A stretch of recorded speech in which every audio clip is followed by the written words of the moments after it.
morning, ladies and gentlemen. We're going to get started with our Tuesday, December 11th council session. We have quite a number of items, and this is our last council session of the year, so it's a very special one. We will begin, as we do every Tuesday, with an invocation by Reverend Kenneth Nelson from Seneca Community Church, and ask everybody to stand as they're able.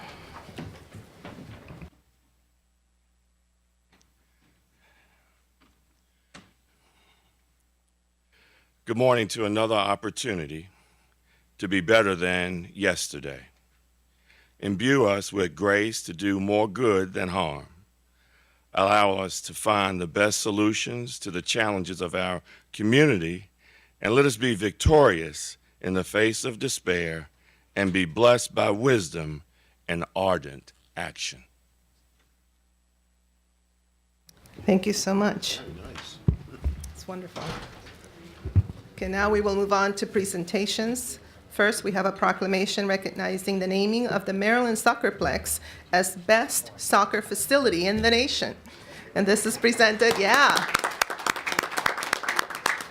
It's to be presented by Councilmember Rice. I don't see Councilmember Rice here yet, so perhaps we'll move to the second one. Can you just wait just a minute until we see, yes.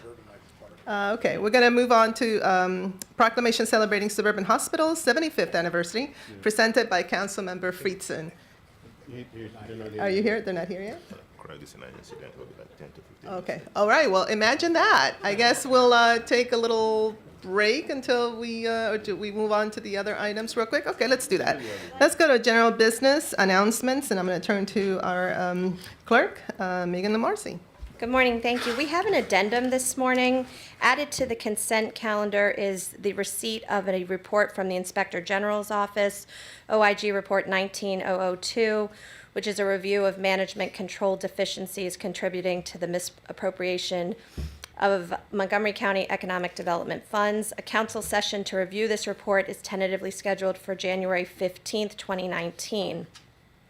Additional additions to the agenda, Councilmember Albornoz has been added as a sponsor of the Bill 40-18, secondhand personal property, and there will be a proposed closed session this afternoon at 12:30.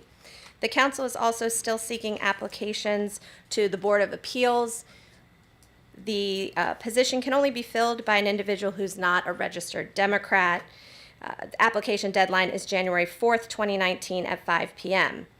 The council is also seeking applicants for 5 positions on the committee to recommend funding for the Public Election Fund.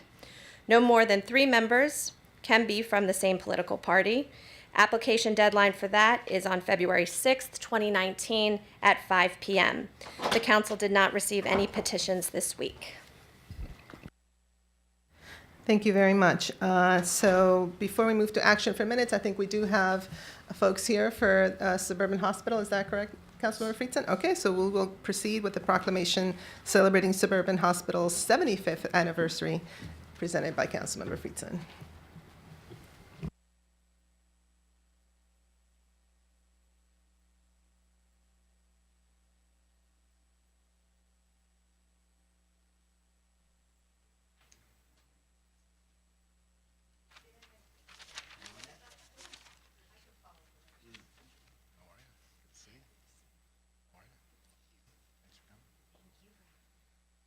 Well, I am incredibly honored. This is my first proclamation that I have ever presented as a council member, and it is apropos that I get to present it to a absolutely indispensable part of our community in Bethesda and in District 1, and a neighbor of mine.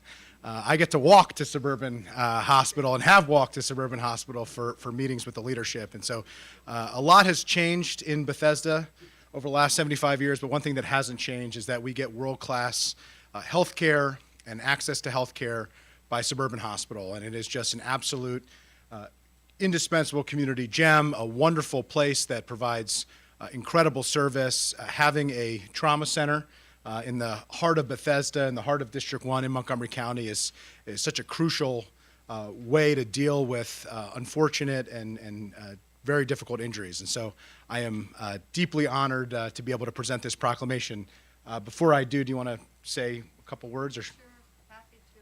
I know I would just report to you that we are really proud to have been in our location for 75 years and to have served the residents of Montgomery County. We're thrilled that we were able to be trauma for over 41 of those years, to be there when you needed us.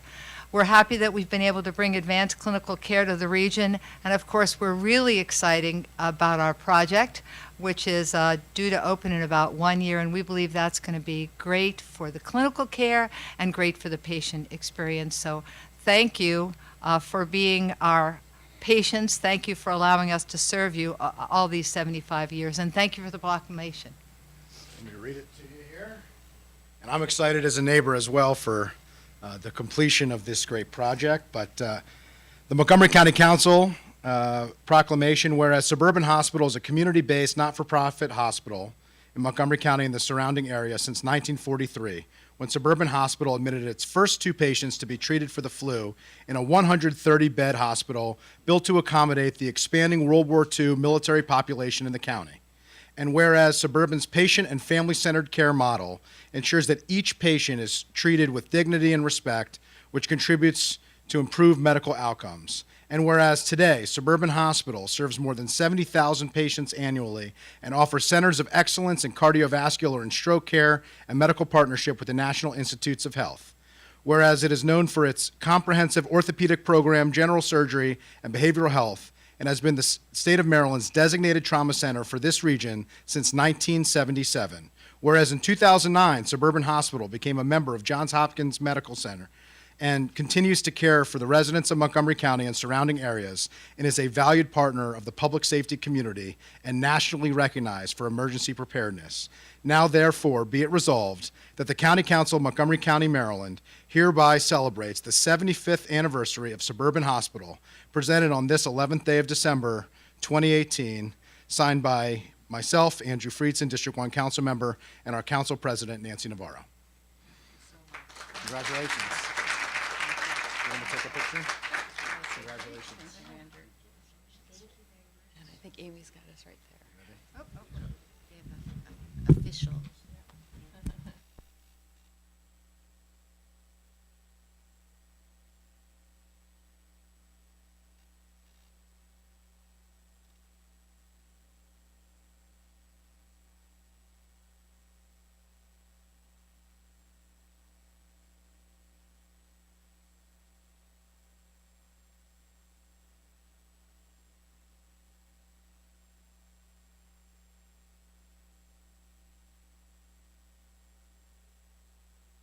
Thanks for doing it with me. Thank you so much. Thank you. And as a point of personal privilege, I would have to give a shout out to one of your surgeons, Dr. Danny Westaban, who is an extraordinary person and a really good friend. And so you have really amazing doctors in your institution. Congratulations. Yes. All right. We will move to the minutes. The minutes for November 27th, 2018 has been distributed in advance to all council members. Are there any corrections to the minutes? No? Okay. If there are no further corrections, then the minutes are approved as distributed. All right. And so I think we're still waiting for Councilmember Rice. Is that correct? Should we then pause before the interviews? Because that's what's next on the agenda, correct? We could also do the consent calendar. Okay, why don't we do that? Since that would work out well. All right, so item 5, consent calendar. Is there a motion? I so move. Second. It's moved by Councilmember Katz and second by Councilmember Reamer. Are there any comments? I don't see any lights. So with that, all those in favor, please raise your hand. Okay, that is unanimous among those present.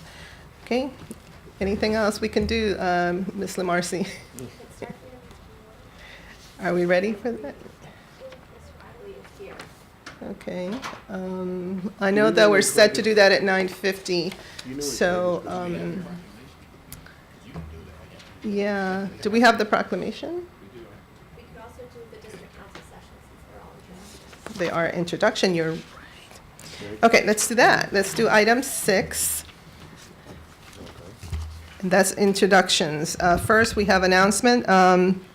The council anticipates that the planning board will transmit a master plan and a community sector plan in late December. The Veers Mill Corridor Master Plan will have a public hearing on Tuesday, January 29th, 2019, and at 7:30 p.m. It's hard to say 2019 already. And the Mark Rail Community Sector Plan will have a public hearing on February 12th, 2019 at 7:30 p.m. Introduction, zoning text amendment A-12, setback exemptions, fences, lead sponsor Councilmember Reamer. Then a public hearing is scheduled for January 15th, 2019. There's also item C, introduction for zoning text amendment 1813, regional shopping center overlay zone standards, lead sponsor Councilmember Reamer. Public hearing is scheduled for January 15th, 2019 at 1:30 p.m. And item D is an introduction of zoning text amendments 18-14, farm alcohol production residential zones. Co-lead sponsors are Councilmember Reamer and Councilmember Rice. Public hearing is scheduled for January 15th, 2019 at 1:30 p.m. And I see a light, Councilmember Reamer. Thank you. Just wanted to briefly say I'm sure everyone is aware, but the first ZTA 1812 on the fences changes the kind of the default height, the minimum height that you can build a fence if you're confronting the purple line.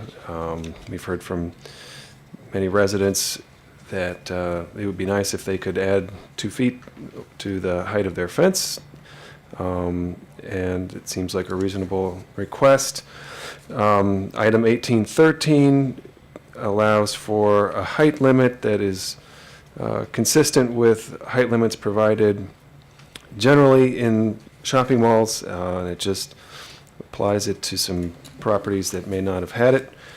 And then the last one, the farm alcohol production, establishes the similar use to what we provided for the agricultural reserve, but provides it in a rural cluster zone. We consider, in the discussion this fall about farm alcohol, wineries, breweries, we considered whether to include the rural cluster zones, RE1, and decided we just didn't want to add something at the last minute, and it would be better to introduce it separately, and that way it could have a more focused vetting, because we just didn't know whether there were unanticipated issues there or not. So we'll be able to take that up in the RE1 and RE2. So there you have it. Thank you so much. Councilmember Katz. Thank you very much, Madam President. I just wanted to, Hans, you said that the minimum height would have to be for the fence. It's actually, it raises the maximum height. Someone could still have the same fence that they had before. I didn't want somebody to think, oh my gosh, I have to build a new fence. So thanks. Better said. Thank you. Okay, thank you so much. I don't see any other lights, so those items are announced and introduced.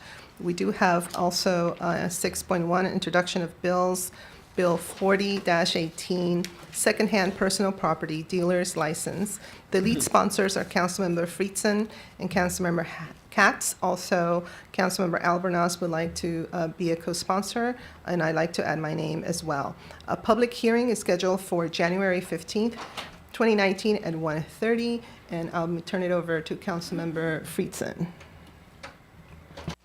Thank you, Council President Navarro. I am pleased that you'll be joining and pleased to introduce Bill 4018 with Council Vice President Katz. I would also like to thank my colleague, Councilmember Albornoz, for his support, as well as you, Council President, as a co-sponsor or co-sponsors of this legislation, and hope that there will be widespread support from the rest of my colleagues. This bill is a common sense fix to an issue facing businesses in the county. My bill proposes a change to the definition of secondhand personal property in Chapter 44A of the County Code, and I'm pleased to be able to work with the Chair of the Public Safety Committee, Vice President Katz, on this common sense legislation that has the support of the Police Department, the Office of Consumer Protection, and the County Attorney's Office. The broad nature of the language in defining secondhand personal property has caught downsizing and estate sale businesses in unnecessary red tape, making it difficult for their clients to efficiently and effectively serve the public. The bottom line is that this is an opportunity to be responsive to our small businesses that are the lifeblood of our local economy by eliminating unnecessary bureaucracy.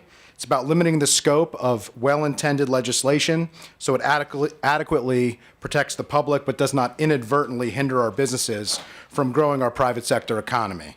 This is a win-win, and I hope to have the support of my colleagues, and I am honored as well as having the first proclamation that I've ever had to do to be able to introduce the first piece of legislation with my colleagues, and for it to be something that is a common sense bill that supports our small businesses and that has the widespread support of our county agencies. Thank you. Thank you, Councilmember Friedson. Councilmember Reamer. I'd like to be added as a co-sponsor. Thank you. Okay, be noted. Councilmember Katz. And thank you, Council President. And I, too, just wanted to, Councilmember Friedson has already said everything that needs to be said, but I actually am very honored to be working with him on his first piece of legislation, and I look forward to doing that with many others. So thank you very much. Wonderful. Okay, so now we're going to go back to the proclamation recognizing the naming of the Maryland Soccerplex as best soccer facility in the nation, presented by our Councilmember Rice.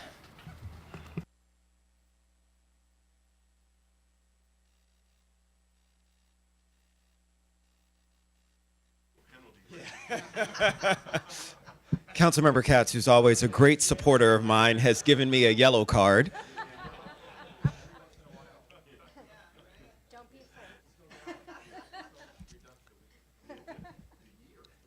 As the folks come up who are not only staff for the Soccerplex, but also some of our board members who represent the Maryland Soccerplex, let me just say that this has been a great year for soccer as well. We had our University of Maryland team who won the national championship, and so soccer is alive and well in the state of Maryland and is doing fantastic things.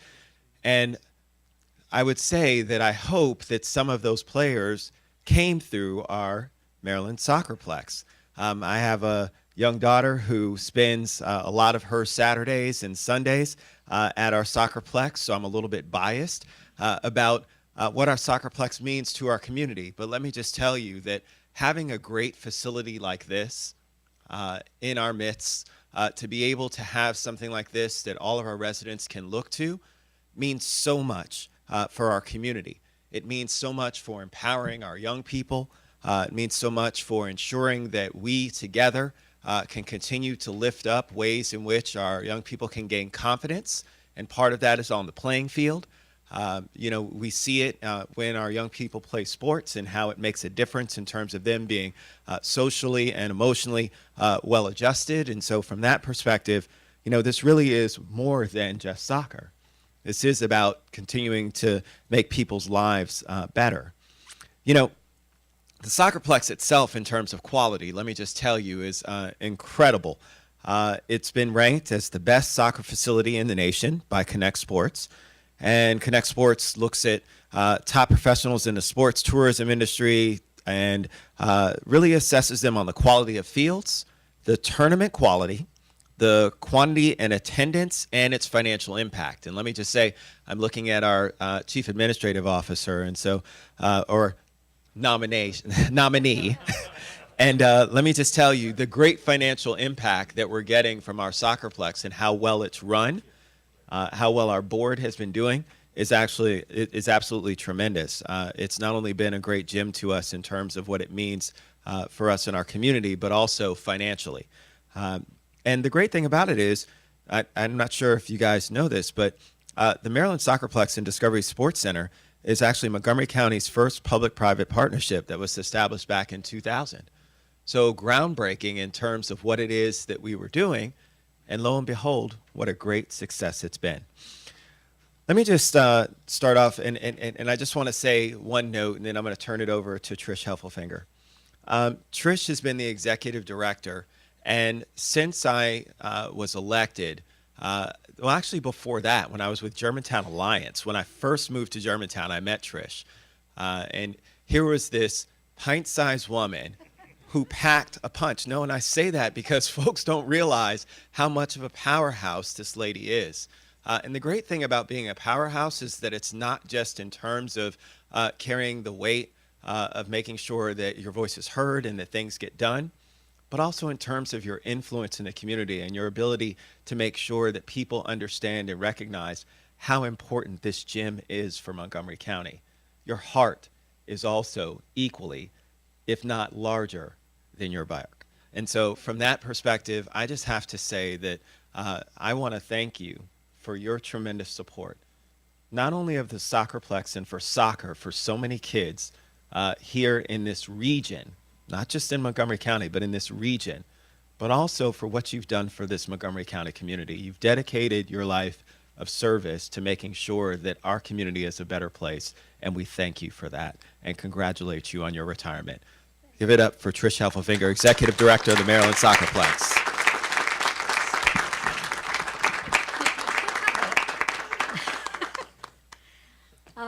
Wow. I'm trying not to get teary at these things. And Craig, I can't thank you enough for this proclamation. The staff here at the Soccerplex is exceptional. Most of the people have been here 5, 10, 15, 20 years, including Keith Leonard, who is sort of my work husband. He is the one that has been with me since we started, and it has been actually a journey of joy, and a lot of it is because of the support that we have gotten from Montgomery County. As Craig mentioned, we were one of the first and largest public-private partnerships. Never would have happened without that partnership. We needed to come together and help each other to make this happen. We have 650,000 people that come through the Soccerplex every year. We're really proud of that. We know it means a lot of traffic, but we also know it means a lot of families coming together, having a great time. And we think more than ever that's important in our community. So thank you so much, and thanks to all of these wonderful people for recognizing us today. Thank you. Thank you.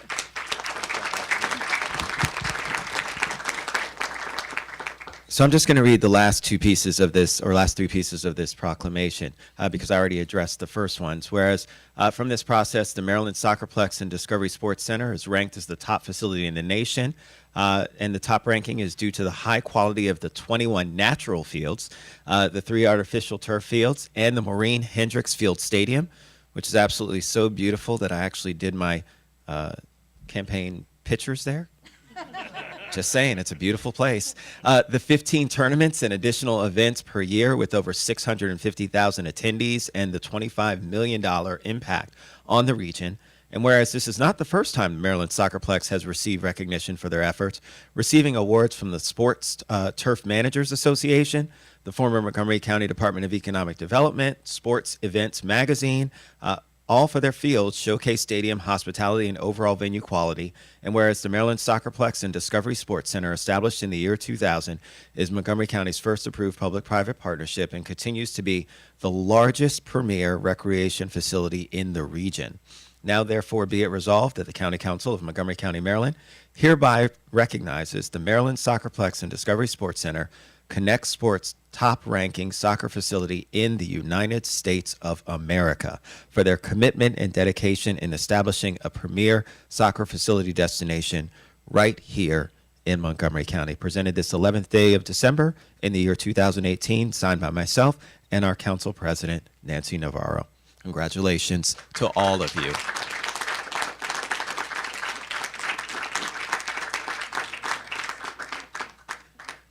So Trish just presented this to me, and she knows that this is a problem because my daughter, I promise you, is going to be like, oh, Dad, that's another soccer ball I can kick around the house. I've told her that she's not allowed to do that any longer since she broke a very expensive item. So, yeah. But thank you. Thank you, and thank you very much. I'll make sure that we put this in a very safe place. All right. We're going to take the picture.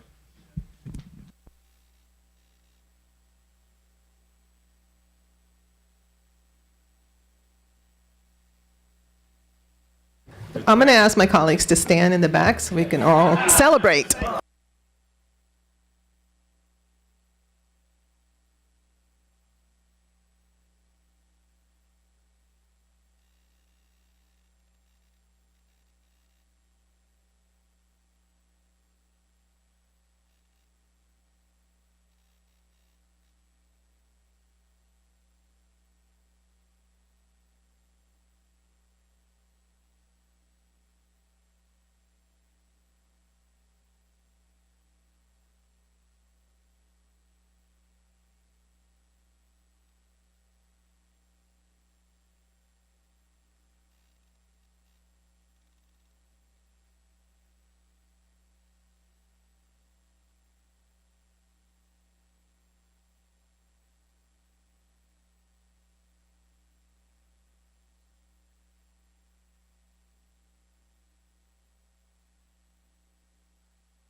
See, it's all about teamwork. That's how we do it here in this county. All right. Thank you for that. So we will now turn on to interviews for different appointments that have been sent over by by County Executive Mark Elrich. At least I pronounced his name correctly, you know. That's a good one. Yeah, and I just want to announce that action on interviews will be at the end of today's session. So we'll begin with the interviews. I do have some questions, and then I will open it up for my colleagues for follow-up. So just wanted to clarify that. We will begin with the appointment to the Department of Recreation Department Head, Robin Riley. Robin?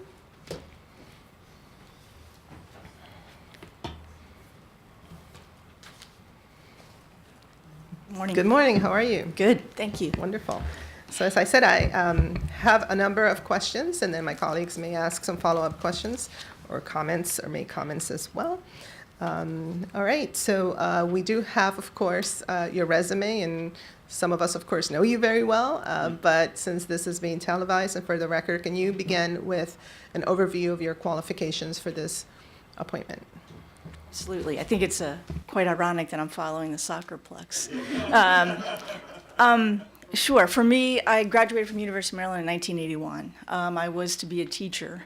I had a good friend who was from University of Maryland who was actually working for the Recreation Department, and she convinced me to start working there at least as a seasonal employee. So for me to be here today, it's a career full circle, which I'm very appreciative and proud of. I started with sports, actually, as a recreation specialist working for the department for many years, and sort of got into that niche of sports. I eventually had a mentor and a leader in their department who convinced me to leave sports and move into a different area because he saw aspects of my leadership that he felt could be transferred to other avenues in the department and really help support the department. So I've done a lot of things over the years. I've done sports, I've done special events, I've done arts programs, I've done youth programs, I've done countywide classes. I've had the great pleasure of serving as a division chief in a variety of roles for the last 15 years. So it's exciting for me to be here today. Thank you so much. Okay, so how do you plan to use research and data to inform the delivery of recreation services to our residents? For us, I think this is an area that we have a lot of work to do. It's a valuable tool. It helps drive not only where we need to be, but help us look backward and make changes. I think as we go forward, information is really critical to decision making, and sometimes we make decision making based on a button that I have on my wall that says, we've always done it that way. And that's a chain we have to break. We have to use the tools of data, community input. Our community is changing. Everybody here knows that. It changes every day. It gets looks a little bit different, it feels a little bit different, and we've sort of, I think, gotten away of community engagement as much as I'd like to see us get back to, really having community conversations and connecting with people and using the data to sort of collect, connect, drive us to where we need to be and making good stewardship of tax dollars and really serving our residents the best way that we can. Thank you. The department has increased human services type recreation programming for at-risk populations in recent years. What do you see as service trends in this area, and how will the department collaborate with other agencies and departments to improve services, service delivery, and outcomes? Yeah, that's an area that I'm very proud of, and there's someone sitting up there who sort of helped us with that a little bit, helped make a lot of those connections, and I hope to continue that and grow that. We have a lot of great service providers that we've partnered with to expand our reach, to do things that we have not been able to do. I hope we can grow that, really connect those dots where we can make better use of both of our resources. We've worked with Hispanic Business Foundation, Impact, Identity, Adventist Community Healthcare, the list goes on and on. I think the areas that we should start looking at and connecting more with, and we've started that dialogue a little bit, is working with our own sister agencies, our Parks Department, libraries, Health and Human Services, believe it or not, corrections, So I think that's an area that we can certainly tap into and really connect in a different way than we had before. I think trends in that area that I see that are important are parent engagement, really connecting with parents. I had a meaningful conversation with a parent in the Good Hope community that stayed with me. She told me that in our dialogue that she felt like recreation was a nice to have, not a must have. And I want to make it be a must have. I want it to be a vital service that connects the community for both social wellness as well as individual wellness. Thank you. And staying on the topic of partnerships, how do you see the possibilities of increasing those partnerships, but with nonprofits and private sector, to expand offerings, particularly to reach at-risk youth, seniors, and people with developmental or physical disabilities? What are your observations about service trends in those areas? Yeah. I recently did a lot of work around senior transportation. Everybody knows that was a little bit of a hot topic for us in the last budget session. And expanded sort of my knowledge base on the fact that our senior centers are becoming really hubs for adults with disabilities and seniors with disabilities. I think probably all of you, you're more engaged in the community probably than any of us. You're hearing where we have an aging population of seniors who have adults with disabilities, and they're really fearful of what's going to happen in terms of employment, living spaces for adults with disabilities. We need to do a better partnership with those groups. We've done some recently in the last few months with groups like PCR, Community Services, CSAC, SEEK. We've done a little bit of that with developing work employment opportunities for young people with disabilities as well, with Project Search, and actually having them intern and then become employees, seasonal employees at some of our facilities, which has been a win-win for everybody. So I think really developing that area, developing some programs that are wraparound for the parents of adults with disabilities. I remember having a conversation with a parent from one of our schools who had a 21-year-old son who was still in a wheelchair, and he said, "I never get a break, never have time." So we need to do things where we can match a date night with parents with having care and custody of their adult children or adults that have care, that have a respite break for them, a cooking class, a dinner, a dance, while the kids are being taken care of in another space. But I think also really growing our partnership with CSAC and some of these other group homes are really important to stretch our resources where we can for both of us. We have been engaged in a lot of conversation about cultural proficiency and also about racial equity. How would you address that within your department in order to provide the most efficient and targeted services to our diverse populations? I think we are starting some of those conversations. We've had a lot of groups that we've met with. We're connecting with civic associations, private religious groups, making those connections. I think that's an area that we can certainly grow in. I'm very proud of the work that we've done. It is important work. We're doing a lot of that in our schools through the parent engagement piece, working with Action in Montgomery and other community partners to really develop that area as well. Do you consider that to be a priority within the department, though, in terms of staff that reflects the population? I think we're there. I think we're really there. Okay, and the last formal question is, are there any potential conflicts of interest of which we should be aware? No, ma'am. Thank you. Thank you. Okay, let's see, I have Councilmember Rice. Thank you very much, Madam President, and thank you, Ms. Riley. I wanted to ask you, you had mentioned about some of the ways in which you've tried to reach some of our at-risk populations and do things a little bit different. Can you cite some specific examples of things like that you've done that aren't traditional when it comes to recreation? Sure. I think one you're very familiar with comes to mind.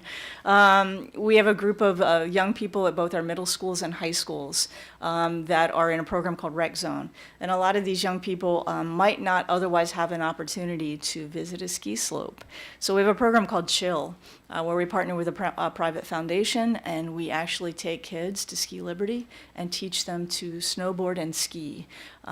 If you'd like to come with us, I implore you to do it. It's fantastic. The kids from the first day to the last day make such engagement, such connections with something they might not otherwise have the opportunity to do. We also have a fantastic program called Fashion Boot Camp, where young people learn about teamwork, being on time, financial literacy. It's not just about wearing clothes and walking down a runway, but connecting to culture and music and arts, working as a team. I think developing those type of programs have been sort of a benchmark for us, and we want to continue to grow and develop those as well. Councilmember Reamer. All right, thank you, Robin. It's been great working with you over the past few years. You've done a terrific job, and I've always really appreciated your work. Just wanted to ask, as director, can you talk a bit about your vision for after-school programming, just very broadly? I think we've been a little bit in specifics and in the weeds, not in a bad way at all, because these are important details. But Sure. I'd like to just hear from you more thematically or more broadly what your vision is for the department and after-school programming in general. Yeah, I think for us, that has been the wave we've ridden. It's powerful. It's connecting us to ways in the community that we've never connected with before, and we've sort of gotten away from. I was recently at a holiday event in Mid-County, and a young man came up to me and said, "You're EBB." And I'm not EBB. But it struck me, and it was powerful to me that he makes those connections. And I had a really great conversation with his parent. His father's a single dad raising this young man. And he talked to me about the importance of care after school, getting a meal, having academic support. I think if we can continue to grow those, I think our biggest challenge is continue to be parent engagement. If we really can connect with them, I think we can broaden our reach in lots of ways and getting them in other programs and other connectivities that we might not otherwise do. I think, early childhood education is obviously a hot topic for everyone in this community, and I think that's a piece that, in my history, 30-some years with the department, we had a program that was a little bit about that. It was called Creative Carousel. But I think there's untold stories about the fact that we still do Tiny Top programs. We still have those type of early childhood programs that connect kids. It may not be education in the formal academic sense, but they are learning. They're learning motor skills, teamwork, listening skills, reading skills. And we need to develop those and connect them in ways that we might not otherwise think. And I think as we go forward, hopefully we can continue to build on that and develop it a little bit. Thank you. I've had the opportunity to work closely with you and, of course, with the Councilmember Albornoz in his capacity previously as director of the department. And we've done a lot of work to help model out different approaches. I really think the county needs to embrace after-school programming from the perspective of ensuring that every family has the opportunity to have a place after school for their kids that's safe, where they're taken care of. Hopefully there's access to academic resources, but at least there's peace of mind for the family. And I think that, maybe in decades past, it was considered acceptable for the county to allow families to just kind of address that for themselves as best they could. But I think with our growing challenges in the county, that's not sufficient anymore. And I know the Office of Legislative Oversight is doing a study now on universal after-school program models in jurisdictions. And I think we'll hopefully get some good learning from that and see how we can move towards that goal here. Yeah, if I could just add one thing. We're also starting work right now to sort of expand on what you're talking about with a lot of the PTA groups and the public school system. Maybe not about expanding after school in the full sense of EBB, but even just adding a workshop or a clinic or a basketball class or something in that after school time, and really giving parents and kids a place to connect with even on a smaller scale. Thank you. Thank you. Councilmember Albornoz. Thank you, Madam President. I am so excited to see you in that chair, Ms. Riley. Thank you, sir. This is not a question because you've answered every question I've ever had for 12 years and then some. But this is more of a comment for my colleagues on the dais to let you know what an outstanding leader we have before us. I appreciate humility in leadership, and Robin has that in spades, and I want to illustrate 2 examples of where a project was not too small and a project was not too big, which I think really demonstrate Robin's leadership. In the spring of 2010, we got some good and bad news in the Department of Recreation. A family of ducks decided to choose the prime real estate of one of our outdoor pools to migrate and make their nest. The bad news was it was 2 weeks before the beginning of our aquatic season. And for those of you that don't know, the beginning of the aquatic season is like a combination of the Super Bowl and Black Friday. It's a big deal. And so Robin took it upon herself to conduct a lot of research with the Department of Natural Resources, contacted other departments across the country to figure out what to do and make sure we complied with all federal regulations in addressing this very important situation. And we waited until the last possible minute before we could move these ducks, and we got there, and the ducks had decided to take a bath in the pool. And there was about 4 feet of disgusting water left over residually over the course of a winter season that had leaves and muck and grime. Robin rolled up her sleeves, rolled up her pant legs, and got into the pool and shepherded the little ducks out of the pool to safety across the street to a wonderful park where those ducks thrive. So that's sort of a demonstration of no project is too small.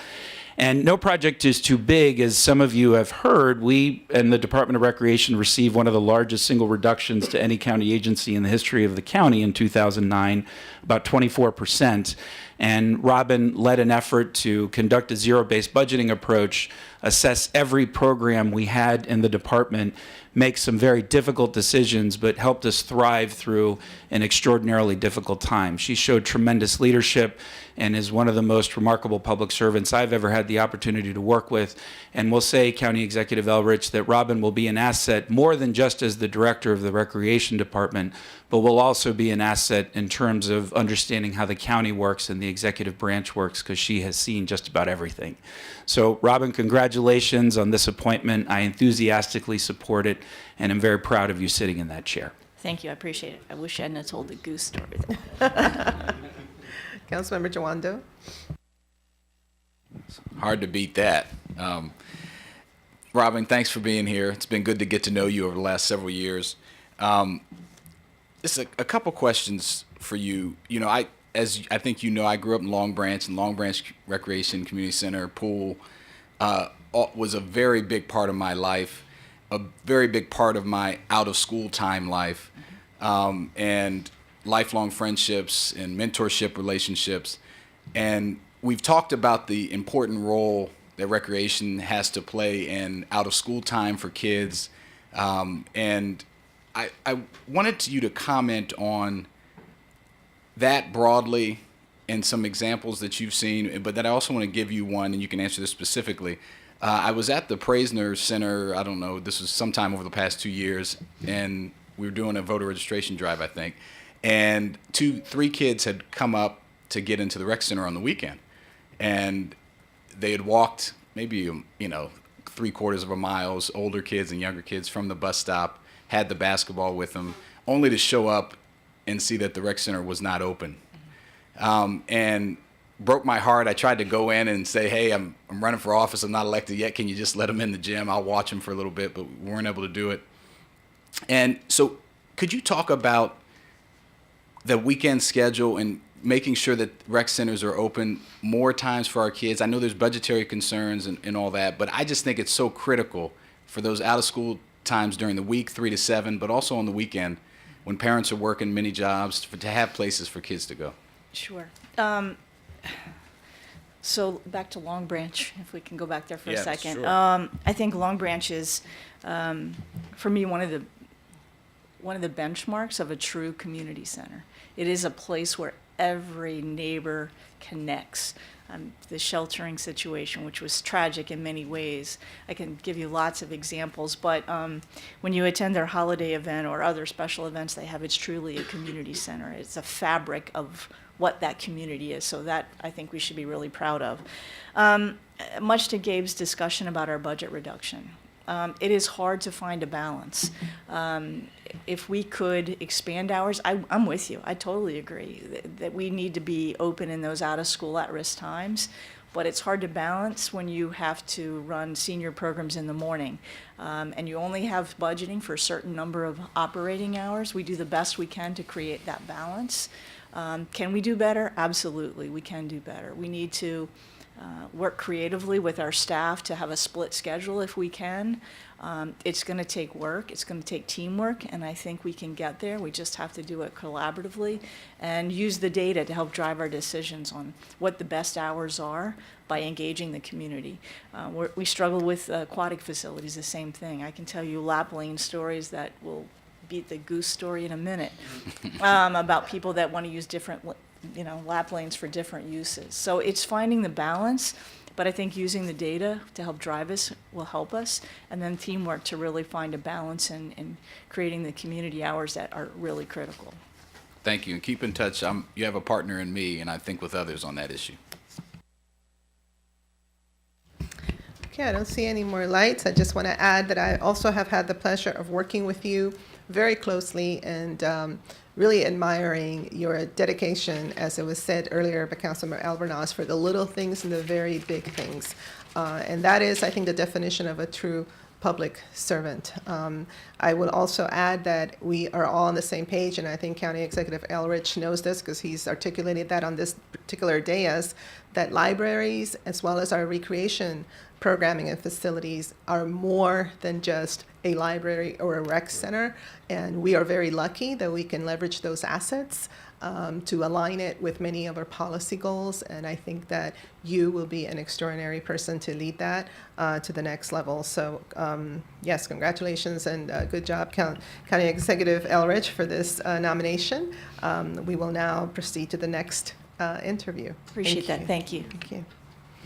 Okay, so now we're going to proceed with interviewing former Senator Rich Madaleno, a good friend of ours here, who is being nominated as an appointee to Director of the Office of Management and Budget. Welcome. All right. Executive Elrich, did you want to add something before we get started? It's different sitting over here. And to the earlier point about the rec centers, I mean, this is something we struggled with from the recession on, was restoring full services, and that's part of why we're going to be looking at as much as we can restructure it. I mean, been saying this for 18 months. Our ability to expand things is going to depend on our ability to run the place better and more efficiently. So I look forward to all of your help when we start getting into the meat of what we do with different departments and different programs, that things we want to do, we need to think really hard about the things we are doing, everything we're doing. And I've tried to bring in front of you really high-quality folks. I mean, I'll just say about Rich, I mean, I thought he was incredibly capable, would have made a great governor, and I thought he would have made a great budget secretary for Ben Jealous. And I'm I don't want to say I'm glad you were available, but if somebody was going to be available, I'm glad it was you. And so I think Rich is just highly recognized for his skills and his understanding of budgets, and I think he's going to be a great addition to our team. And he's not just going to be directing the budget, but I view him as part of, a brain trust overall of somebody who's going to be able to work and formulate policy and shape how we go forward. So that's my brief introduction. Wonderful. Thank But his you. record speaks for itself, I think. Yes. So we know you and we have your resume, but again, this is, being televised. And so for the record, can you please go over your qualifications? I'm afraid to say anything other than what the county executive already said. It's only You're good. downhill from there. So for those of you who don't know, well, for the record, my name is Richard Madaleno. For those of you who don't know, I'm a county native. I grew up in Silver Spring in the White Oak area and then the Colesville area. I went to Burnt Mills, Stonegate, White Oak, was then White Oak Junior High School, and then Georgetown Prep. I'm a graduate of Syracuse University, both undergraduate and graduate school, a master's in public administration. Interesting story, as I was finishing graduate school and looking for jobs, I tried everything I could to not get a budget job. I immediately put a budget analyst job announcements to the bottom of the pile because I couldn't think of anything worse. And it turned out that my only chance to get out of my parents' house was to take a job as a budget analyst for what was then the Maryland Department of Fiscal Services, the staff agency to the General Assembly. And I have loved the budgets ever since, because I think, as all of you know, as the new members you'll discover, the budget is where everything happens. If you don't have the money in the budget in order to do the program, the laws that you pass, the policies you put in place are just words on a piece of paper. So coming up with the solutions, figuring out the way to get the budgets together is the magic of government. I worked for the state for 6 years, both as a budget analyst and staffing the Appropriations Committee of the House of Delegates. Some of you may know I actually worked for the county government for 7 years during the Duncan administration in the Office of Intergovernmental Relations. And then for the last 16 years, I've had the honor to be a member of the General Assembly in the House and and then in the Senate representing the 18th District. I've always served on a fiscal committee in both chambers. So I think I have a reputation as being the budget person. Thanks to the hard work of all of you, and many of you in particular, I'm proud to say I'm a married man in the state of Maryland. My husband, Mark Hodge, is right there. Some of you Hi, know Mark for his work for the county government, as he is the assistant COO of the Department of Health and Human Services now. He's been a county employee since August of 2001, and we have 2 children, a sophomore at BCC High School and a 6th grader at Westland Middle School. Wonderful. Okay. Given your previous position as part of a legislature, what are your thoughts about how to have a productive relationship between OMB and the council? So I should have started by saying congratulations to all of you for your election, and to the 4 of you for your new election. Being a legislator is a wonderful opportunity and a big challenge to be part of a team effort as opposed to a singular executive. Having a good relationship between the legislative branch and executive branch is, I think, key to giving the public confidence in the government. And I know as a legislator, it's been very frustrating to not get information from the executive branch, to be left in the dark. I think one of the things that I'm looking forward to in working for this administration is having a former legislator and council member as county executive. I'm sure he felt some of those same feelings as a council member, and I think he's been very clear to all of us that he would like to see a strong working relationship between the council and the executive branch. I look forward to having a good relationship with Ms. Michelson and working with the council staff and making sure that the OMB staff and the council staff have a productive relationship and share a great degree of information. One of the things I've learned since coming on board, OMB has fostered a cluster relationship, trying to bring agencies together to talk through issues. I think the county executive has made it very clear, as is Mr. Klein, that in moving forward, those sorts of meetings should be expanded to include council member, council staff, stakeholders from the public, to have a robust conversation about what we're doing with the policies and how we move forward. Excellent. How would you plan to consider long-term sustainability as part of a process in developing single-year budget requests? I think that's a challenge that we have had at the state, at the county level. As you will discover at your later briefing on what's happening with revenues in the county, we have challenges. We've had challenges. Hopefully we will not have the challenges as Councilmember Albornoz brought up from 2009 and 10. Hopefully we will never have those level of challenges before, but I know the county executive, Mr. Klein, several of you in the campaign talked about going to a 2-year budget cycle. I think the positives as we have this conversation is potentially allowing you the executive branch and the public to have more of a conversation about the outcomes, about what we are buying for that investment, so that we're not just pushing money through and paperwork through every year, but actually having a more robust conversation about what we're spending on, and then also where is the money coming from and how sustainable is this whole structure. So the OMB staff that the county is fortunate to have, includes many people with long experience with the county, many people with impressive resumes about outcome-based budgeting. The CAO wrote a book on the topic, so I think it's going to be an interesting time to talk about both the effectiveness and sustainability of the Montgomery County government, and that's also one of the county executive's 7 priority areas that he based his campaign on. How would you envision organizing and structuring the management component of OMB to help ensure that that public funds are spent in an effective and efficient manner? I think I touched a little bit upon that in the prior question in talking about the 2-year budget cycle, the expanding the clusters, having greater participation, and trying to work with the council staff and the OLO staff and their recommendations for moving forward and for giving the executive branch ideas for how to incorporate best practices from around the country. Given our current demographics and the conversations that we've had about cultural proficiency and racial equity, oftentimes we talk about budgets as being a moral document. How would you bring your expertise to make sure that the needs of our very diverse communities are reflected in the budget?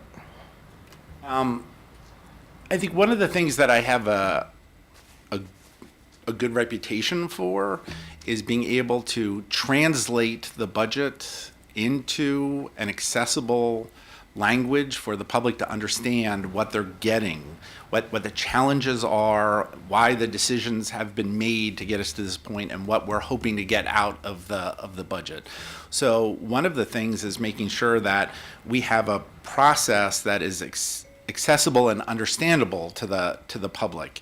The county executive, the CAO, and I have already, and the OMB staff, been talking about different ways to make everything more accessible, the decision making, the thought process, the details that go into it, to engage the public more in the conversation about how the budget is built, what's in it, and how it's structured. And it's making sure that as we reach out to the public, as we reach out to those stakeholders, that we have a diverse group of stakeholders at the table representing all components of our county. Thank you. Are there any potential conflicts of interest of which we should be aware? Well, the only one that came to mind was just being clear that my husband is also a county employee. Yeah, sure. Thank you. Okay, we'll move on to follow-up questions or comments. First, Councilmember Friedson. Thank you, Council President. More of a comment than a question. I've had the opportunity to work with Senator Madaleno at the state level, and having a legislator there where I was part of an executive agency, and the collaborative approach that you had is something that I'm very encouraged about, and really look forward to working together in this bit of a role reversal, and also your intimate, not only your intimate understanding of the state and the county budget, but also your deep relationships and your longstanding advocacy for our municipalities. As somebody who, like you, represents a district with a number of municipalities, this is always a challenge at the state and the county level of balancing the needs of municipalities with the needs of the county and the state, and being able to deal with those complicated budget issues that perhaps impact the state and the county and the municipalities in different ways. And so I just wanted to say how much I've appreciated working with you as a legislative leader and a budget leader, and somebody who has deep and intimate knowledge of the county and state budget, and how I'm very much looking forward to working together in this new role, and encouraged that we're definitely going to face some fiscal and economic challenges as we move forward, as the county executive has talked about quite a bit, and having you there as an advisor overseeing the Office of Management and Budget, but also a broader advisor on policy issues and on working together with the legislators at the state level and with us as well to deal with things like the Kerwin Commission and school funding in particular, but also our broader budgetary challenges. I'm looking forward to doing that, and I'll be enthusiastically supporting this appointment. Thanks. Thank you, Councilmember Friedson. And of course, I think we could use your skill set with an experience with the Comptroller's Office to make headway on building a stronger relationship, not only between our county government and the Comptroller's Office, but I think local government and the Comptroller's Office in improving the ways that information flows to and from in order to help inform the decision-making at both levels. Thank So you you. have a very important role to play on that one. Yes, and we'll make sure that we task him with that role. Councilmember Hucker. Yes, Councilmember Friedson might need an unofficial title in this regard. Ambassador, yes. Ambassador, yes. Ambassador, right. Yes, to Calvert Street. Rich, I'm really happy to be seeing you sitting here as a nominee for this very important position. There are probably few people, there's possibly no one in the state or the country better prepared than you are to fill this job at this important time. There are, but that's kind of you. There's maybe nobody that would take it, but nobody I know. In any case, I'm really personally happy to see you here, glad that you're willing to do it, agree with everything the county exec said about, your qualifications to be governor or budget secretary there, but truly the state's loss is our gain. And I'm personally looking forward to seeing you more often. I hope you'll, I won't just run into you at lunch spots in Rockville, but you'll be across the street over here working with us and our staff collaboratively, as I know is your style, to avoid some of the fiscal challenges we've had in the last few years. There was a sentence you said, as a legislator, that's something frustrating. What was that? You said, as a legislator, it's frustrating to... Can we go to the video? Not get information. Not get information Not from- get information from the Yes, executive yes, branch. okay, yes. I thought, I just wanted to make sure I heard it Something like that, correctly. yes. I really hope you can share that sense with all your new colleagues. My favorite line in The Godfather is the boss wants to know the bad news right away. And I'm sure the county executive feels that way, and according to the charter, the council's the boss on fiscal matters, so we all want to know any bad news you see right away, and work collaboratively with you to address it as early as possible. You talked a little bit about how to improve our budget process in terms of community input and in terms of communication, but I want to drill down a little bit on fiscal control and budgeting as well. Since I've been here only 4 years, but we've had 2 or maybe 3 savings plans, mid-year savings plans, unanticipated mid-year savings plans since I've been here, and we're going to have another one. So with your experience but fresh eyes on county budgeting, what do you think we should be doing differently to avoid that scenario? I know you're going to be hearing from the finance staff, and I know part of it is the revenue side, and the projections are coming from the finance staff. I think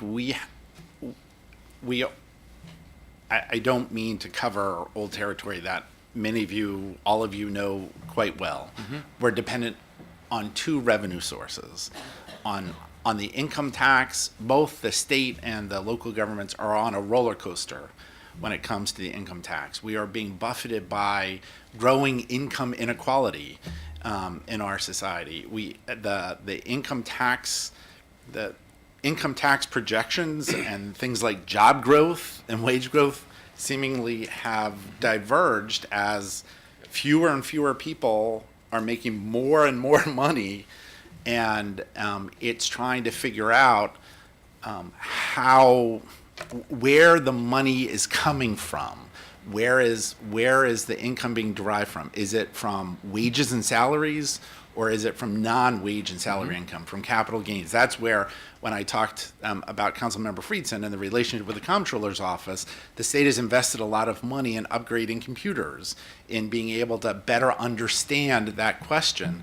Now it's how do you share that information with all of us so that we put in guide rails to to say, okay, how much of this is coming from job growth and wage and salaries, because that has a nice steady arc to it in most cases. Capital gains, as you know, are highly volatile, and it's trying to figure out how do we manage that volatility. And then on the property tax side, you see very different, my understanding from just the few days that I've been here, the way the residential property tax and the commercial property taxes on commercial properties as opposed to residential properties, how those are going in different directions, and potentially what we have to do to address and project those revenue sources. Because in essence, the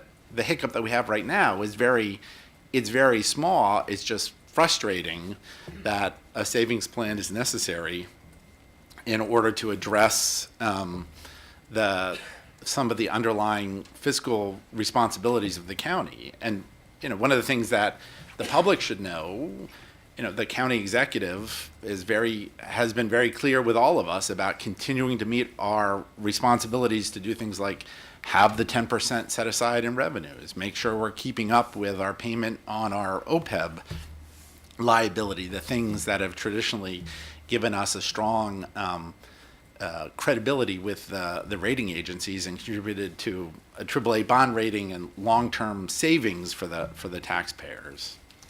Can you just elaborate on what you said about wages? I mean, you're talking about some macroeconomic trends, and I guess the question, while I get few people, some people, not everybody, maybe we didn't anticipate the volatility in the stock market that we're currently experiencing.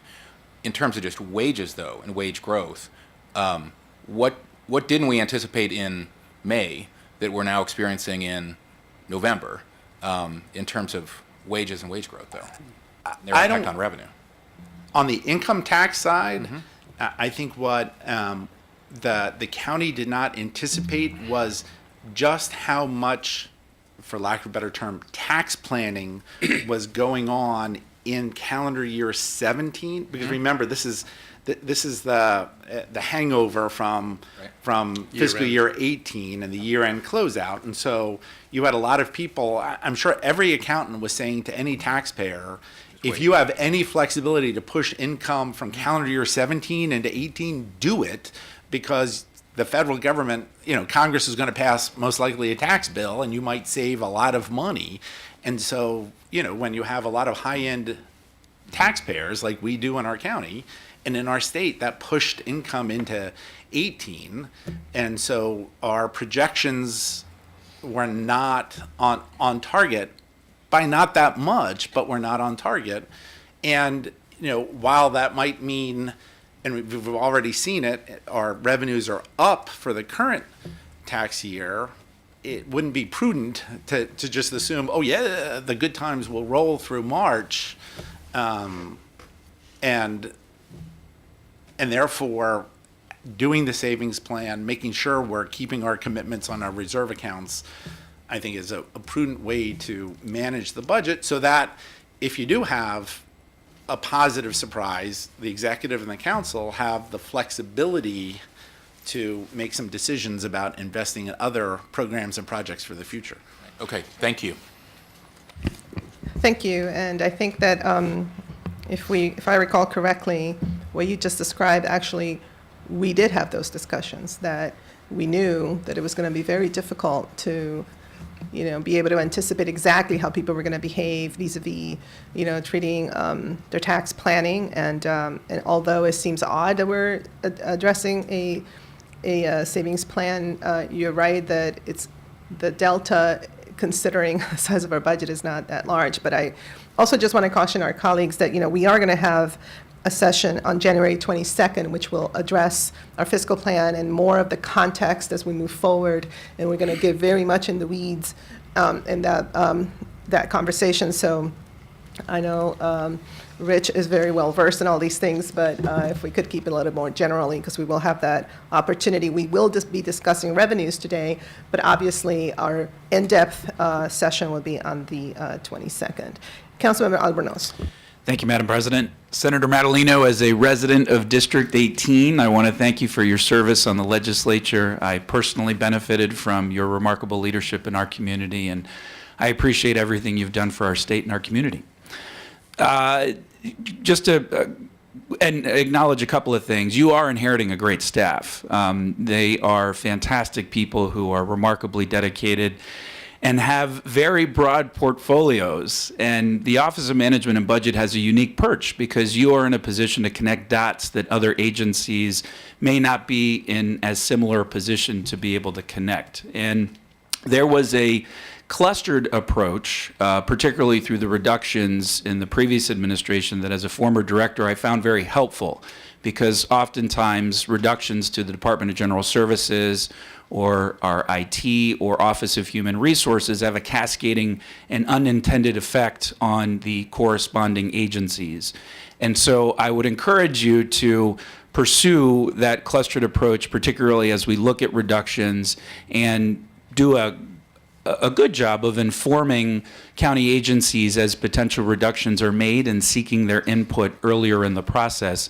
If you could just comment on that and talk about how you plan on working from 30,000 feet on maybe connecting and working through some of these reductions or taking advantage of opportunities across and within executive branch agencies. It was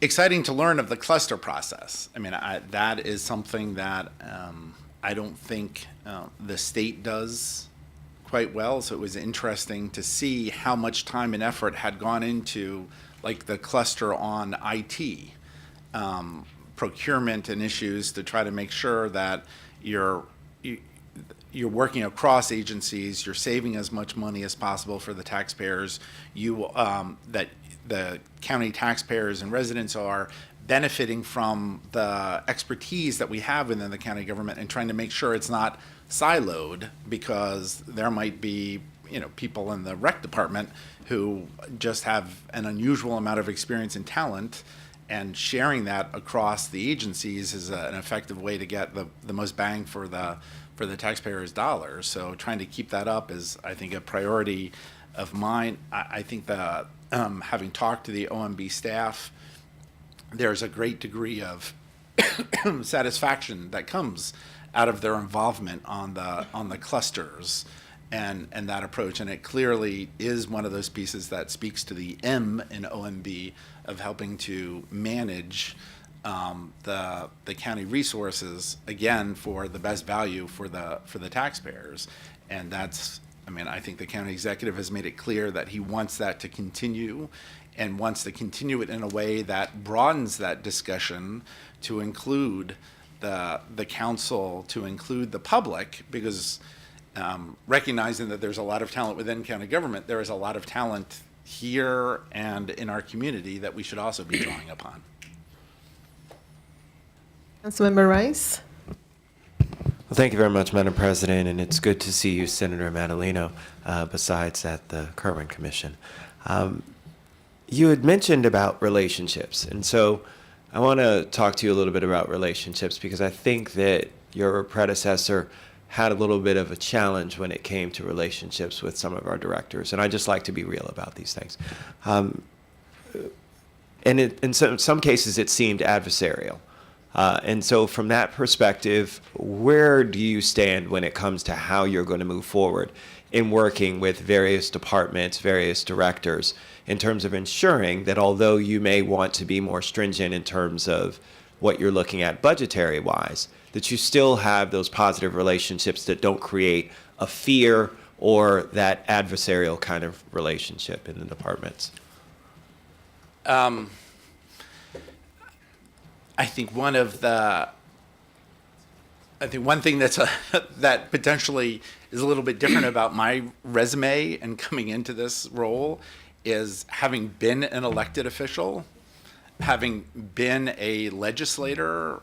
I'm used to an environment where you have to foster collaborative relationships if you want to get anything done, if you want to get reelected, if you know that it's those are the things that are signs of, I think, a successful legislator, and I hope to bring those same sorts of skills to the county government, to this administration, to make sure that OMB is seen as an essential partner, but not a hindrance to the process.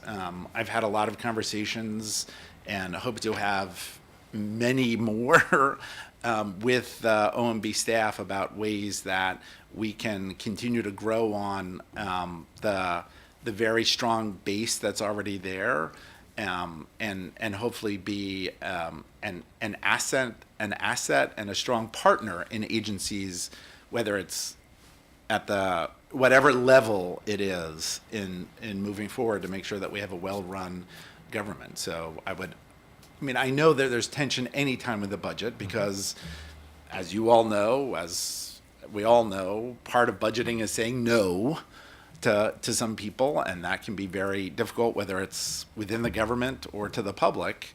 But it's being able to explain why that is happening and having that relationship. I would just stress, and if you have a response, fine, and if you don't, that's fine as well, just to comment that, with the council having the final say in terms of our budget, and we've made decisions before that haven't been enacted by the executive branch, it's been incredibly troubling and challenging for us.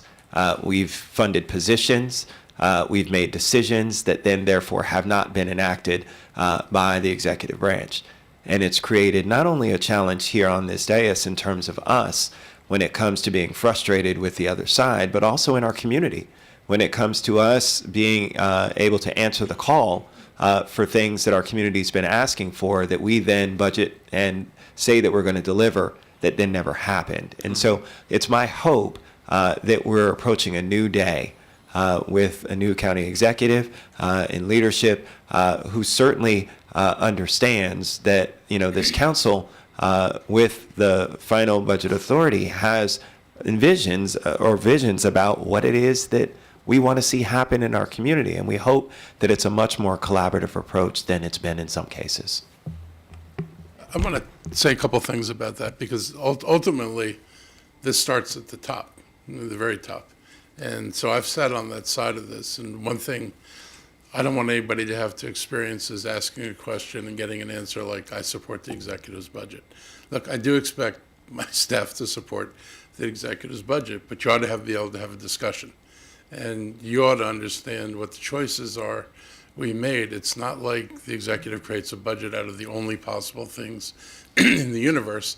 I mean, the executive weighs things and department heads bring choices, and Gabe knows you bring choices, and the exec does what he can do. But you ought to have some knowledge about what the choices are that we're grappling with, so that you know that it's been thought about and considered, and you can make a decision. I sat on the council, we made different decisions, but you need to be better informed, which is the other reason I want you to think a lot about this 2-year cycle on budgeting. I mean, to riff off of what was Rod Sterling, imagine, if you will, a universe where every other year, instead of going right back into the budget, breaking into committees, trying to swallow, this hose of information coming to you, and you actually don't know very much how departments function, you just see the numbers. Imagine if every other year we spent that year talking about, this is what we're doing in the departments, this is what we think is working, what do you think about how these things are working, do you have ideas, so that there's a year of thinking about what we're doing and being conscious and deliberate about the things we do, instead of just telling you, guys, here's the same budget as last year, same services, same money adjusted for inflation and population growth, have at it, and don't expect too much more information. I really want to change that dynamic, but critical to that, I think, is that second year when you all get to actually pause a little bit and engage on the content of budgets and the purposes of budgets, rather than just rehashing what you did the previous year. I think if we can move in that direction, whether we formally do it through a charter amendment or whether we treat it the way we do the capital budget, where you get the main budget, then the second year is an adjustment, you'll deal with adjustments, but you'll actually be able to think more about what all the departments are doing. And I think this will lead to a more productive process for all of us together and for our residents at the end of the day.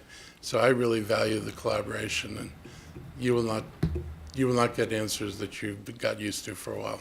One of the things I was able to do at the state, as a subcommittee chair on education, every year we would hear each one of the university budgets, and those hearings were like they were the extended version of the halftime commercial on sporting events where, we won the national championship in chess, and and it was just a little infomercial as opposed to getting into substance. And we couldn't even cut the budget individually to the universities. We only did it as a system.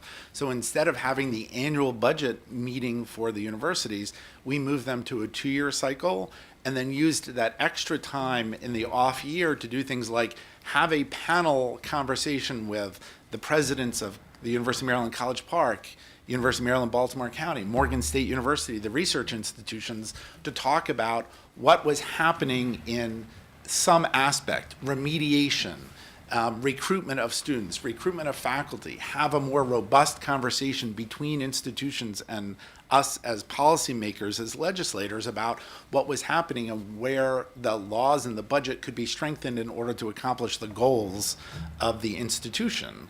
And that sort of work, which is in some ways, it's like taking the cluster to a larger, a bigger step, is what I think you would get out of the 2-year budget cycle in order to have those conversations that often with the budget, it becomes a very siloed conversation. What is this department getting this year? What's the position count? What's the lapse? What's the, all those things, as opposed to really having a more robust conversation about what are we getting, what should we be expecting, and how is the community benefiting from the investment of these dollars into these programs. Thank you. This is very interesting conversation, and dare I say that the most important component of this particular exchange is the issue of collaborating and in an authentic way, because at the end of the day, if we can work together and put aside all this, dare I say, political who takes credit for what, we will be able to, I think, further agendas. I find that was many times part of my frustration had to do with that.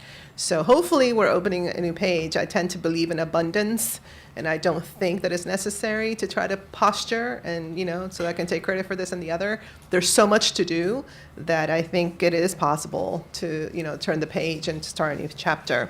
Councilmember Reamer.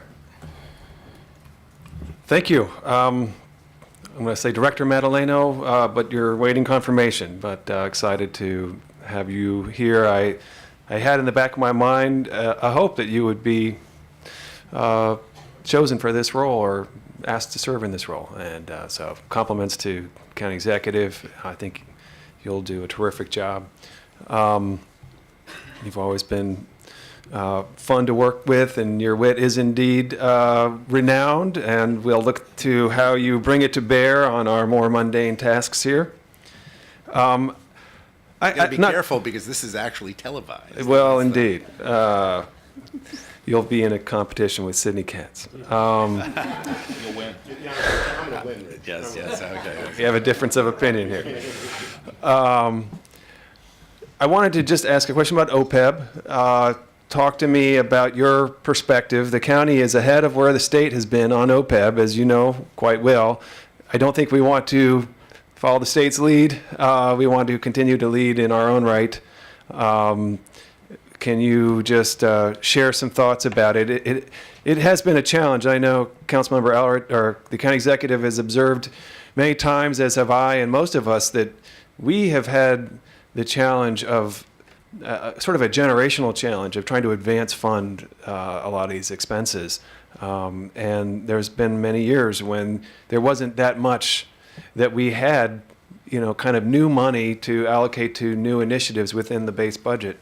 because such a large share was going to OPEB, and that's that hand that we've been dealt. And if we don't follow through on that, then we're simply reducing the choices that future councils will have and the next generation will have. So it hasn't been easy, but it has been the right thing to do. So also, I would say our substantial effort in this area enabled us to get through this crisis the last year with unanticipated shortfalls in income tax revenue substantially, but other revenue sources as well. And that should really be a one-time situation, hopefully. It is amazing that as much as we came back, we said we were 120 million short on revenue from FY18. We did a savings plan this time last year. We were actually further short than even we expected. As you observed, it was, substantially that tax planning, although I think it's beyond the top 50 taxpayers. It's substantially beyond that. They're the most interesting part of it, maybe, but so can you just talk a little bit about your approach to OPEB and what you think we ought to be looking to accomplish over the next couple of years on that issue? Sure. So OPEB for people who are I should not have familiar with explained other the acronym. post-employment benefits. So health insurance for retirees, other benefits for retirees other than their pension or the direct cash benefits.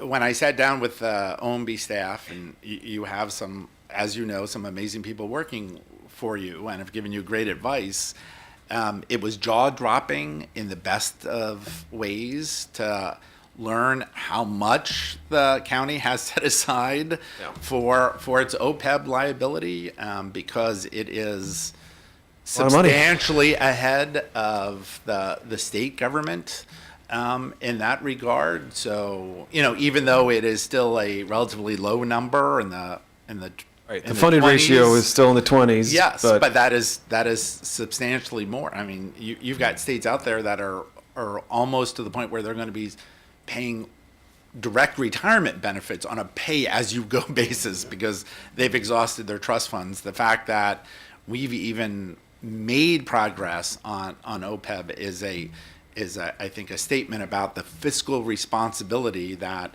you have had, prior councils have had, the county government has had, in order to make sure the county government is positioned to be sustainable in the long run, to weather the ups and downs of the economy. So in that sense, it's very strong. I think it makes sense, especially with four of you being new, to look over those assumptions as to what makes up what are the promises, what are the other post-employment benefits that are out there, and their affordability moving forward, and what that we might do to potentially make it even more affordable. Right. We shouldn't take the promised benefits as the assumption. We always have to evaluate all benefits. Is that essentially what you're saying? Or? Yes. Right. Yes, and the state did it with a very heavy hand, as you may have noticed, with pharmaceutical benefit. But that doesn't mean we shouldn't be questioning assumptions moving forward, because you may discover that, in fact, God bless you, that you are completely correct. Well, it is an area that has lacked scrutiny, I think, that we ought to have a more engaged practice around. So I think that's an important one. I'm glad you brought that up. Thank you. There was something else that you just brought up, a big issue, and now I'm like really thinking about it, so I think I'll take a pass from here. Looking forward to working with you. Yes, and we're going to. I am too, thank you. Yeah, we'll have lots of opportunities to review many of these Expect to be indicators. spending a lot of time with you. Yeah, Yes, yeah, with all yeah. of you. Yeah, And I definitely. think, no offense to Councilmember Jawando, I think, who I've not spent a lot of time working with over the years, I think the rest of you all know how to call and yell at me, so I am happy, because No, we have we're worked always on very nice. we have worked on many issues over the years, almost always together in making progress, which is why I just wanted to reiterate that for both you, Mrs. Navarro, for Mr. Rice, for Mr. Hucker in particular, having worked with you so long, that Craig stood with us when moving forward with marriage equality, when people said it was a crazy idea, that it was the people of Montgomery County, it was the elected officials of Montgomery County who stood to make sure that all of our families should and could be recognized. And as a result, we have built a stronger community as a result. And I look forward to working with all of you to make sure we keep that up, because we can be that beacon for the rest of the state and agree. for our region. Yeah. Well, let's see, Councilmember Jawando. Oh, God, after I just offended him. No, it's okay. It's all right. I don't know. We'll just, we're just ahead. I mean, that's all. Well, it's a great time. I'm a quick learner, and it'll be a great way to test your communication and open discussion and all that. But no, I want to emphasize, lest there be no confusion, that the open communication, the constant communication, the transparency between the executive and the council, I think is critical. We all know, we've all been through a campaign season. We know we're at a critical time in the county's history. We know that what the budget long-term, we have more people moving in that are making less, or than traditionally was the model. That's because we're a great place to live. People want to live here. That's a good thing. I think that says good things about the county.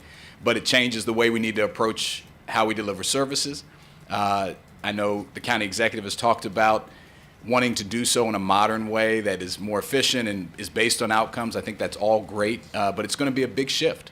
And I think the tighter we all are together is going to make it easier for the county and for all the directors and for ultimately the people that live here. So I'm excited to hear. I look forward to participating in the cluster process and as much communication. And I think, Mark, it's great to see you here today for as long as you are.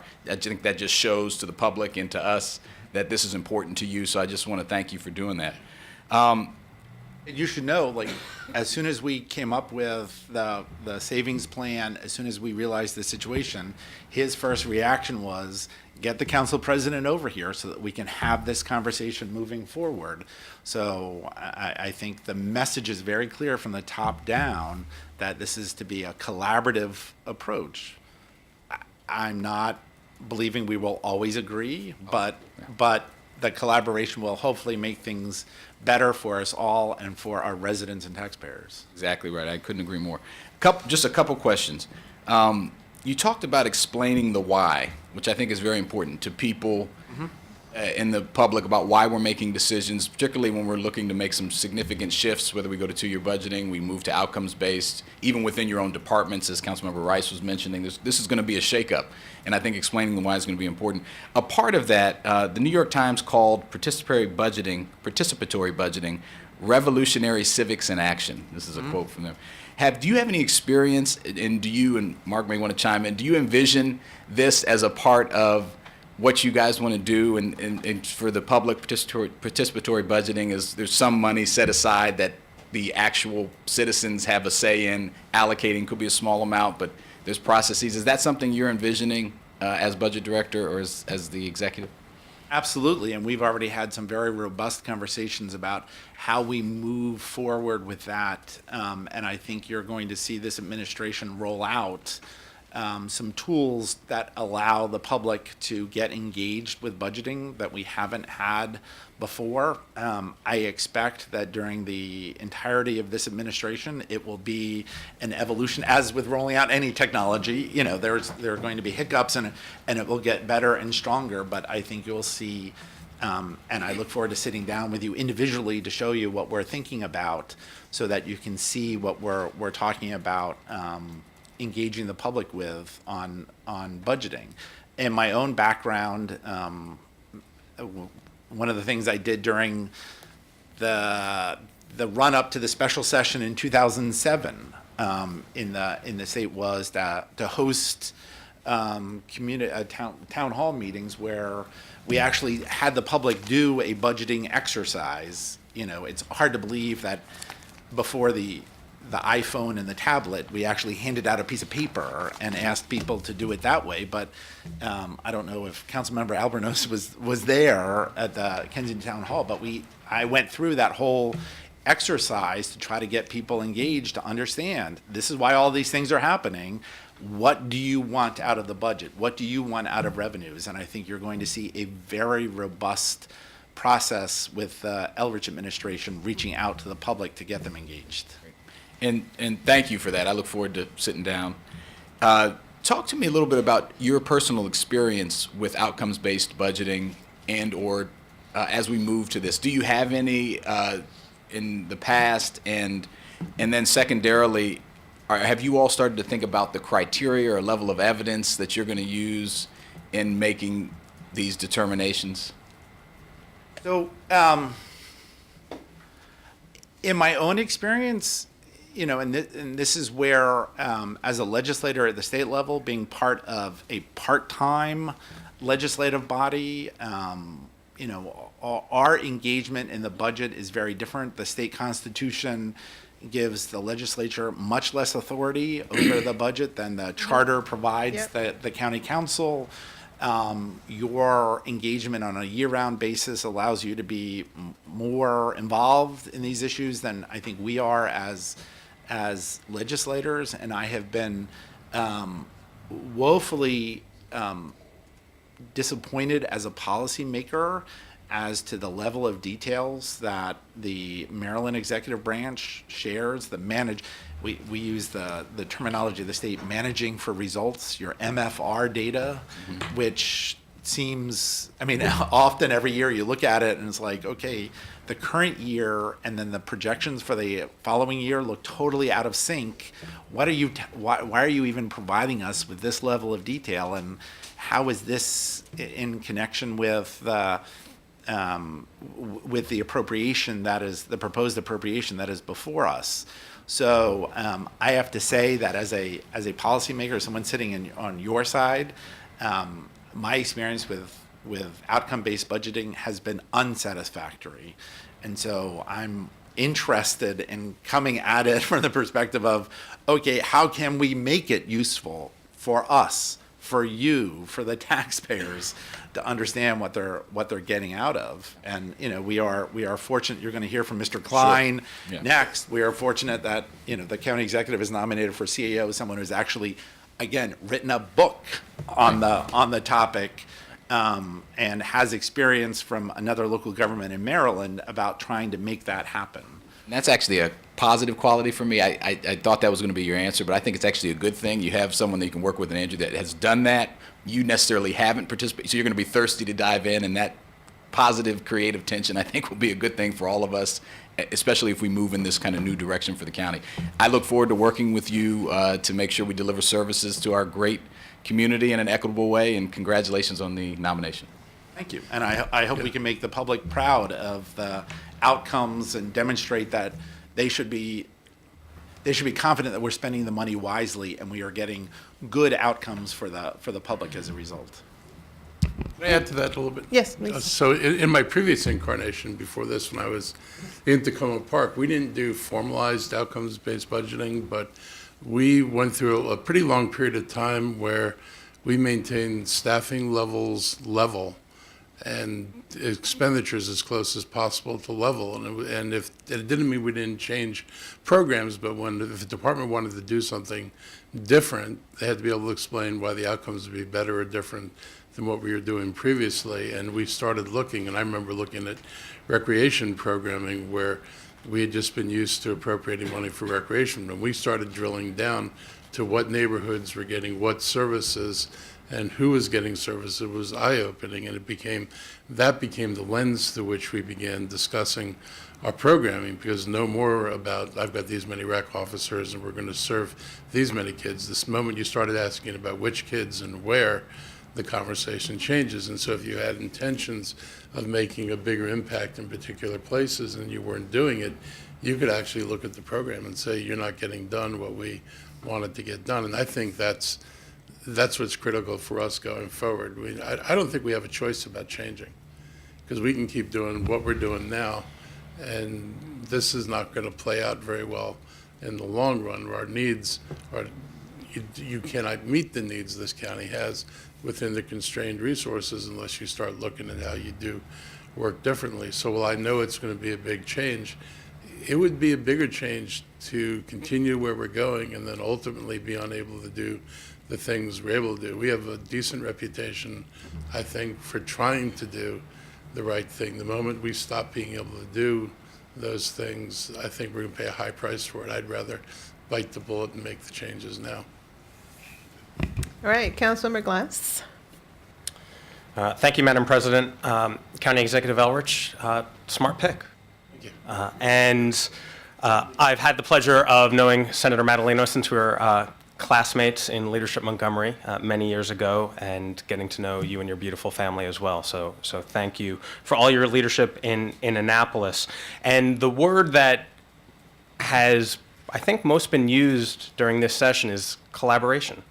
And I look forward to making sure that becomes a reality with the county executive who had sat in this chair and is now sitting in that chair. You know what needs to be done in order to forge these good relationships. And what we need to do as a county will require creativity. So I appreciate the candid responses, Senator Madaleno, that you provided and what you've been able to do, what hasn't worked, what you want to learn. That's what we need in order to move our county forward. And one other aspect of collaboration is the county executive has said that he wants to go to Annapolis quite often and advocate for the needs here. And I hope when you do go to Annapolis, you carpool with Senator Madaleno so that he can be an effective partner for you and for us. And I will say that I look forward to voting for you again. Thank you. Thank you, Councilmember. Councilmember Katz. Thank you very much, Madam President. You know, Dale Bumpers, I quoted this morning. Dale Bumpers said that everything that could be said has been said, but it hasn't been said by me. I'm not going to be a part of that. I join in the chorus. You are the absolute correct pick for this position. And I also have to say to the county executive, I agree with all three of your choices. I think that we do, the most important part of what we do, candidly, is the budget, because you can't do anything else without it. And I think that since you understand budgets beyond, I think, beyond anybody else in Montgomery County, that we need to make certain that, well, you say that, but I think you perhaps are in that boat, but I believe that we have to make certain that our budgets are as strong as they can possibly be. We do have a fragile economy. It's a true concern, and we have to make certain that we get there. And I know from Mr. Klein, I had bumped into him, I guess, on the inauguration day, and I'm very concerned about the debt, and I know all of us are. We have to figure out how we can make Montgomery County a more sustainable place for the budget. We do a lot of things right, but that's a concern. So I look forward to voting for you as well, Rich. Congratulations. Thank you very much, Councilmember. All right, Mr. Madaleno, you already made your closing remarks, so I think we're good. I know. I thought we were too, but Really thank you all appreciate for your time, the time spent answering questions, and we look forward to the vote later on today. Thank you. All right, thank you. All right, so now we're going to move on to interviewing Mr. Andrew Klein for the position of Chief Administrative Officer.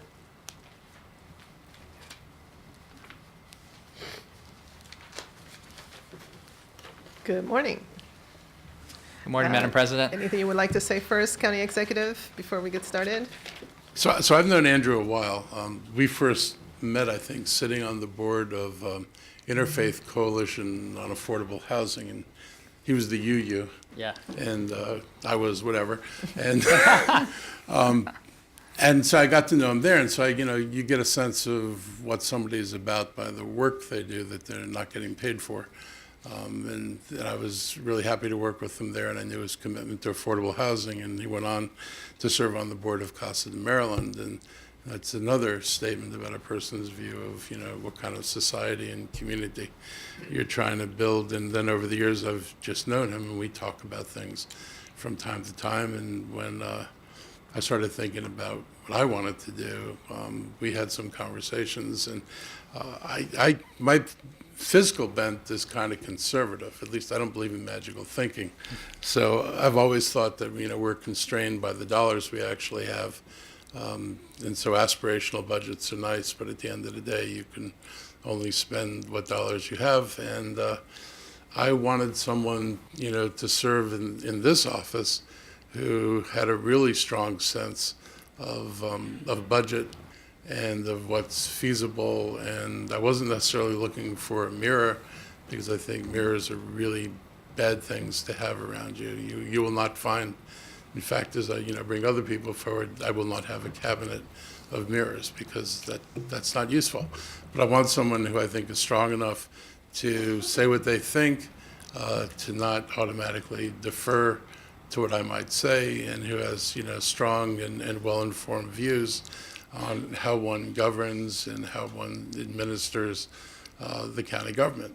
And I thought that I feel like I'm bringing you a candidate who has strong skills in that area, who is really committed to good management, who, if anybody, understands the changes and the dynamics that we're going to have to deal with here, is somebody I think, Andrew's somebody I think who gets that. And I think the important element is, at least to me, is he understands that the workforce is part of this.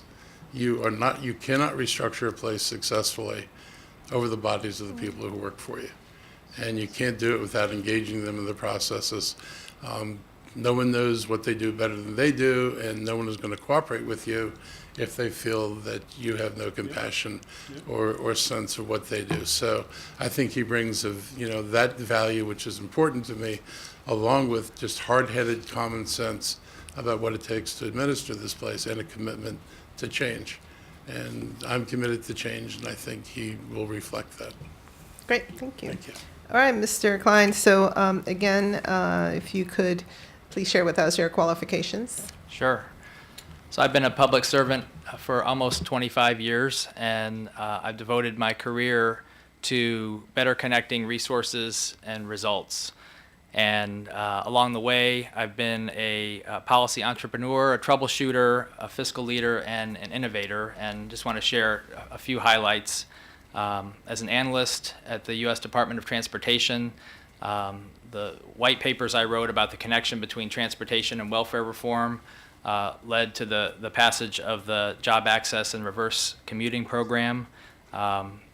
As metropolitan areas were changing, the jobs moving to the suburbs versus the traditional transit systems that were bringing people from the suburbs into the city, that program has invested in helping people get from the city out to where the jobs were in the suburbs. At the White House Office of Management and Budget, I led a review of the roles and missions of the United States Coast Guard. When I was hired as the Deputy CFO of the Corporation for National and Community Service, the AmeriCorps program was really on the ropes due to severe fiscal mismanagement, and the funding was threatened. I led an effort to fix those problems. We restored Congress's confidence in the program, and that resulted in a $150 million increase in funding for AmeriCorps. I arrived in Baltimore just in time for the Great Recession, and I was involved in virtually all aspects of running the city, resource allocation, labor negotiations, performance management, community engagement, and intergovernmental relations. And my leadership through the economic crisis and the success of our long-term financial plan earned me the 2016 National Public Service Award from the American Society for Public Administration and the National Academy of Public Administration. I have an innovator's spirit. I do believe I redefined the role of budget director in Baltimore. I introduced an innovation fund, an idea lab, and a lean government program that made services across city government more customer-friendly and more efficient. I also started a book club, which I plan to do here. I am a good government geek. I read books that not many other people read, and I want to share that with my colleagues. It's a great way to promote a learning organization. On the home front, contrary to popular belief, it seems I don't live in Baltimore. I've been a resident of Montgomery County since 1995, half of my life. My wife Kelly and I have raised our children here. My daughter Sarah Gale is a senior at Blair High School, and my son Schroeder is in 7th grade at Sims. I've been very involved in the community. Mark mentioned some of my involvement. I've also been president of the Indian Spring Citizens Association, moderator of the President's Council of Silver Spring Civic Associations, and co-founded CHEER, which some of you may know of, a small nonprofit organization that does work in Tacoma Park and Long Branch. And I've coached youth basketball, soccer, and baseball for a number of years. I'm currently a member of the Montgomery County Revenue Authority. So I know the county, and I'm deeply committed to helping lead it from great to greater. Thank you very much. Which areas of county government do you believe will require the greatest attention from you as CAO? Well, broadly, I want to foster a spirit of collaboration and innovation and continuous improvement across county government. I also want to get the entire organization working together and with our external partners toward achieving the priority outcomes that Mark has outlined. Specifically, there are a couple areas that even as a volunteer CAO, I've been starting to focus on. Code enforcement is one area. We've heard a lot in Mark's listening sessions about from people who are living in conditions that should not exist in this county. Also have seen from the resident survey that code enforcement gets low marks. And this is not about pointing fingers, but looking at data, trying to find creative ways to promote compliance with our codes, and also using both carrots and sticks to make sure that we are inspecting and that property owners are abating their violations. Just this week, we're sending out notices to residents in the enclave announcing that we're accelerating our inspection of the remaining units in that complex. And we're also looking toward, when the council approves some new regulations on troubled properties, we're putting the owners and managers of those properties on notice that if they don't abate their violations in a timely manner, they're going to show up on a list that will be very public of troubled properties, and will be tracking for all to see how those violations are being taken care of. So that's an important area. Expanding early childhood education, we know that not only improves lives, it saves money. I think there are ways that we can leverage those future savings to go beyond an incremental approach and make some great leaps forward in expanding those opportunities. Financing and building the bus rapid transit network, that will drive economic activity, and we'll need to tap into that economic activity to pay for it. And then growing the local economy.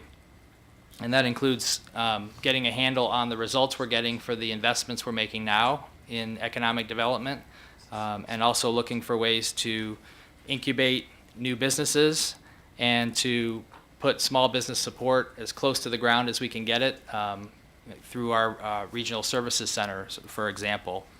And I think our attitude toward entrepreneurs should be, let's make it happen. Okay, I will have to confess that because we jumped around a lot this morning with the agenda, I was not keeping track or just didn't realize that we have a couple of things today, very tight schedule. So I'm going to proceed with us going until noon as a stop, because we still have revenues and we have a closed session. So I will just ask one more specific question and move on to my colleagues. Sure. What lessons, both in terms of what has worked well and what hasn't worked well, would you bring from your prior position and experience and apply to the day-to-day administration of the county government? Sure. A few things that worked well. One is long-term financial planning. We put together a 10-year financial plan in Baltimore. This was as we were, we'd been struggling through the recession. I think we made a lot of strategic choices on balancing our budget. We actually didn't tap our reserves. We didn't raise property tax rates. But we were also doing things that most jurisdictions were doing, Band-Aids, pay freezes, hiring freezes, furloughs, deferring capital projects, things like that. We knew that we needed a more sustainable approach, and the long-term financial plan gave us that roadmap. And that's something that is high on my list priorities for my work in Montgomery County. Lean government, this is business process review that brings the people who are actually doing the work, people on the front lines, around the table. They have great ideas for how to improve customer service and do it efficiently, and we want to engage them in that process. And when we started that in Baltimore, I met with the union leadership. I promised them that no one would lose their job as a result of lean, that their job may change, how they do their job may change, but no one would lose their job as a result of this. And it turned out to be, on top of improving services across agencies, it really boosted morale. The union leadership really liked it because they felt like, our members, they have ideas and they're never asked for their opinions. And that's what we started to do. Innovation Fund, I think I mentioned this earlier. This was a revolving loan fund inside of government. We made loans to our agencies that they would use to implement strategies that reduced budgetary costs and or increased revenue and improved results at the same time. And we had a number of great success stories there. And one last thing on what worked, something that we got started and has continued is gain sharing. This is another way to engage our frontline employees, set goals for productivity and performance, and if those goals are met, then we share the savings with our employees. So we can hand out gain sharing checks to employees who have helped to make the work more successful at lower cost. A few things that I found don't work very well. One I call the shiny object syndrome. We are approached constantly with great ideas for how to spend government money, and I'm a big believer in using data and evidence. I think, as Mark has said, policy should be both data-driven and compassionate, and just want to make sure this is not our money. We're spending other people's money, and very mindful of that. My concern has been in the past that leadership becomes attracted to these ideas that sometimes take us off the focus on the highest priorities. And that kind of gets to the second, which is just confusion about priorities or too many of them. It's easy for us to get stretched too thin. I hope that we can all agree on some priorities. I think if we focus on those, we can achieve great things. And then finally, caring more about how much we spend on something than the results we get. I see this a lot in budget debates, that advocates are judging our commitment to a program on how much we spend on it, and paying less attention to the results. And sometimes that's because we don't do a good job of explaining the results or measuring the results. One of my favorite books is called Trying Hard is Not Good Enough. And so that's my mantra, that we should focus on not how hard we're working, but what kind of results we're getting. Thank you. I'm going to defer to my colleagues, and I just wanted to remind my colleagues, as we will continue to have interviews, I did reach out to everybody to ask if they would share some of the questions ahead of time. I don't think I received any. So just in the future, that would be really useful, as this process, obviously, we want to make it as spontaneous as possible, but it is really also good for you to come prepared if you have some data points or things like that. So I would just ask my colleagues for future appointments to please do that. And I will also just reiterate, I think one of the themes has been the productive relationship between the council and the administration, and I really do look forward to doing that as well with you. It's super important that we do that as well, because obviously this is all about change management. This is where we are today in the county, and we cannot do it unless we respect that. So let me turn it over now to Councilmember Glass.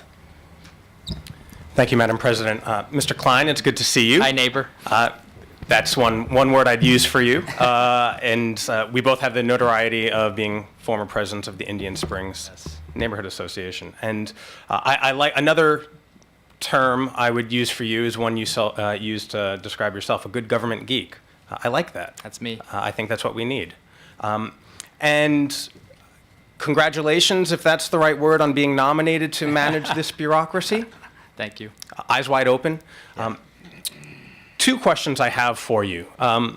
In 2016, the council voted unanimously to apply a pay ceiling for workers, for director level workers here in the county. And in 2017, the council rejected County Executive Leggett's pay schedule. And so as we're talking about the budget and talking about employees and all of this, an OLO report that was conducted showed that in Fairfax County, director-level positions paid an average of $170,000. Director-level positions in the District of Columbia paid an average of $177,000. And here in Montgomery County, the average was $207,000. So as we are going through this hiring process, what are your thoughts about adequate compensation for directors here in the county? So we are mindful of, as we are interviewing and making offers to candidates, that we want to offer competitive salaries but not excessive salaries. And one of the reference points is that OLO report. That report wasn't perfect because you can never have an apples to apples exact comparison across jurisdictions, and a number of the jurisdictions were smaller than ours. That said, some of the department director pay was over and above what I would consider the competitive range. And the three nominees you have before you today all will have salaries set significantly below the previous incumbents in these positions. And I think you'll find that generally true going forward. I can't promise that in every case because every salary negotiation is unique, and I think we all share the desire to have the very best leading our departments. One thing I've learned that I didn't mention earlier is that there's no substitute for good leadership. I mean, you can have, as you know, I'm a systems guy in some ways. I do think a better budget system can go a long way toward helping us make better choices, but at the end of the day, it's really all about leadership. I agree that leadership and experience are important, but I find it curious when department heads in Montgomery County are sometimes paid more than cabinet secretaries for the United States. Second question I have is also related to the pay scale. There seems to be a gender inequity within our system here. Only 2 of the top 20 highest paid employees in Montgomery County are women, and only 6 of the top 50 employees are women. So what is your approach to closing that and creating more opportunities for female leadership here in the county? Well, first of all is putting more women in charge of departments.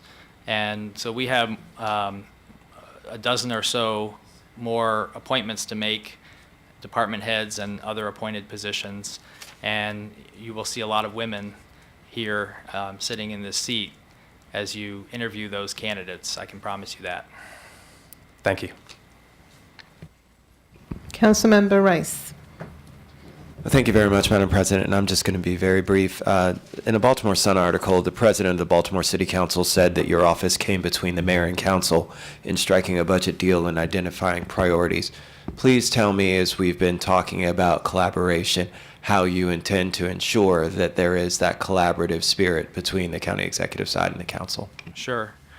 If I may, you should have received a letter from Jack Young, the president of the Baltimore City Council, dated December 5th. And I just want to, if you don't mind, if I'll just read a little bit from that. It says, during Andrew's tenure, Baltimore City faced some very challenging financial times. While the changes needed were difficult for all of us, Andrew took care to make sure the City Council was informed and our questions and concerns addressed. Although we sometimes did not agree, he worked collaboratively with City Council members and staff to build the relationships needed to successfully guide us. So, he made that statement, I suppose, in the heat of the moment. But, overall, over my 10 years, collaborated successfully with the council. I guess the context of the last budget that I was involved in was under the Baltimore City Charter, the council does not have a lot of authority in the budget process. It can't add money to the mayor's proposal, it can't move money around, it can only cut. And we had a largely new council, a new budget chair, a new mayor, and the council had chafed for years at its limited authority over the budget and decided to take a stand on the fiscal 2018 budget. And so, as it is authorized to do, it made a number of cuts in the budget at the committee level as a way to send a message that it wanted certain priorities funded. I was trying to protect the priorities of a new mayor, and so we did have some contention. The irony of it was that I had met regularly for months with the new budget chair and built a good relationship, I felt. But when push came to shove, he had certain priorities, and ultimately we compromised. But it did come to a head during that process. I would just close by saying, ultimately, with the council, this council having the strongest budget authority in the state of Maryland, it will be imperative to make sure that understanding the roles Yes. of both the county executive side and here, and I think that you've espoused that, so I appreciate it. Thank you. Thank you. Thank you, Councilmember Rice. Councilmember Albornoz? Thank you, Madam President. Mr. Klein, I had the opportunity to serendipitously have lunch with you at the MACO conference Yes. earlier this summer, and was impressed then and even more impressed after I read your book. I am a fellow government geek, and so appreciate that perspective. I just had two quick questions. One, what did you learn? You chaired the transition team Yes. for the county executive, and I was very impressed by the wide group of individuals representing numerous different sectors, public, private, nonprofit, community, civic, et cetera.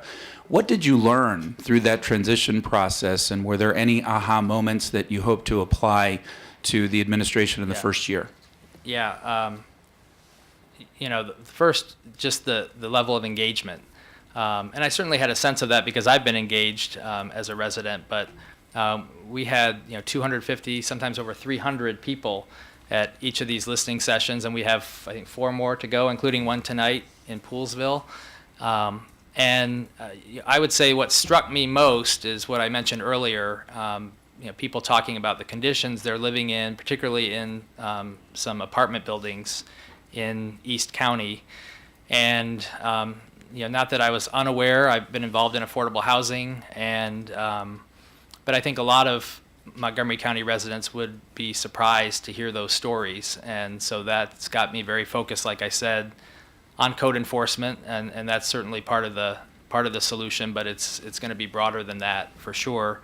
And then we had 200 people that we engaged in planning process. They were broken down into teams around Mark's 7 priority outcomes, and you will see the results of their work in about a month when we issue the transition team report. And I consider this report to be the first draft of plans to turn the curve on some of the biggest challenges we have. And you'll see that we've got 7 priority outcomes. Each has 3 key indicators, and a lot of those indicators are around a more equitable county, on employment, on health, on academic achievement. And what gets measured gets done. So when we talk about equity, that needs to be our goal, and we need to be measuring toward it. And so I'm looking forward to working with the council and continuing to work with the community and with our new department heads and the ones who are continuing to flesh out those plans and have them drive our policy, drive our budget decisions going forward. Great. And then my final question is, as again, former director, I do know that there are some efficiencies to be gained out there.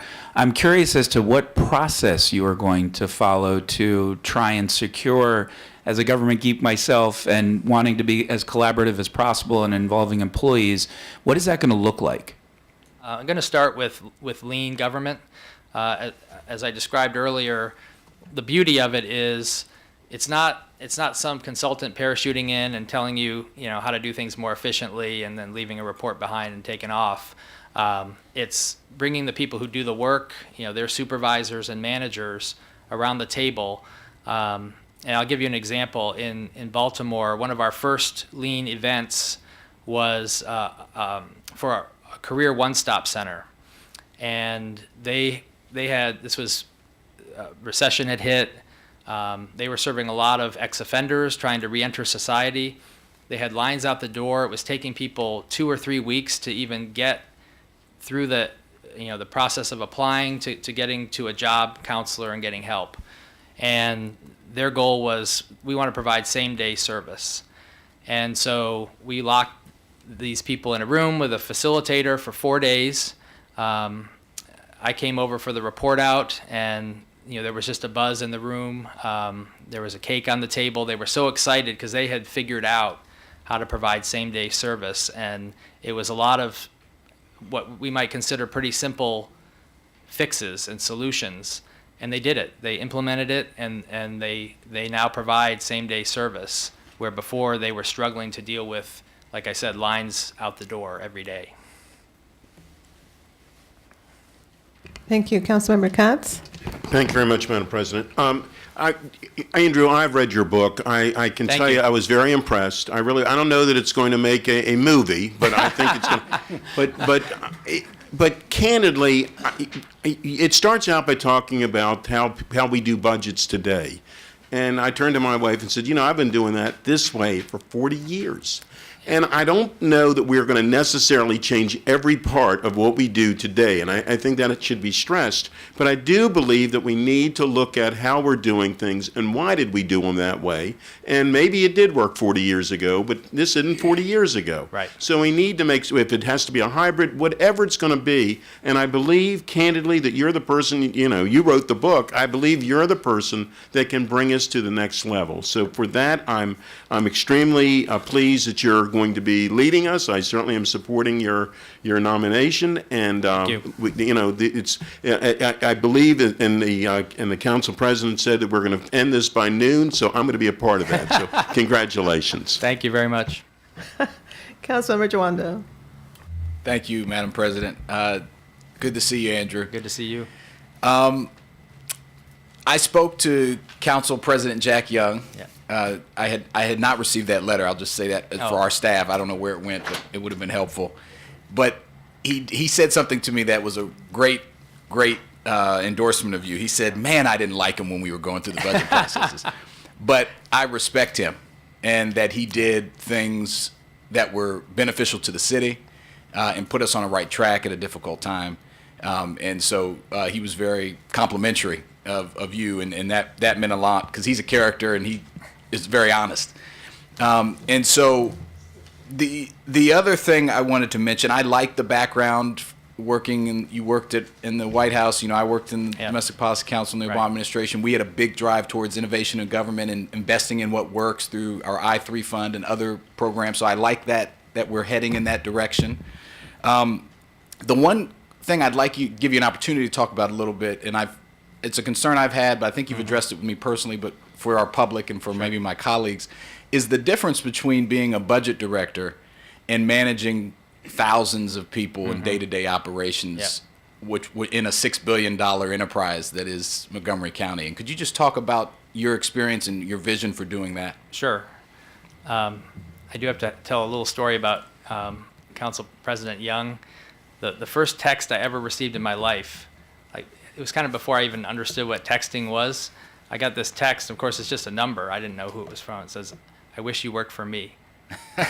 So he would send me texts occasionally. So yeah, I know there's a big difference, certainly. However, I do think I've had that enterprise view in my work in Baltimore, my work in the Office of Management and Budget, so I understand that. But I feel like my job now is I need to support the department heads in succeeding. So I need to give them vision. That comes from Mark, but through me in overseeing the day-to-day operations. I want to promote a learning environment. I want to promote continuous improvement, and through Lean and an innovation fund, we need to be innovative. As Mark said, the only way we're going to be able to support the kinds of investments that we want to make and achieve our goals is going to be by looking differently at how we're currently spending our money. And so that's going to be my daily task. And so really, to me, it's about how can I enable the department directors to be successful. Yeah. And just, I want to put one bug in your ear, and then I'll pass it on because I know we're short on time. You mentioned a list of priorities, all of which I think are great. I would just add to your list revamping our HR, human resources practices here. County executive and I were at a meeting where I already knew it was bad, but I heard some scary things, and just make that a focus area to really dig into that. As you're digging into the people, the organization, how we're going to restructure, I just think taking a really strong look at our human resources, how we hire, is important. Absolutely. Councilmember Reamer. Andrew, looking forward to working with you. Likewise.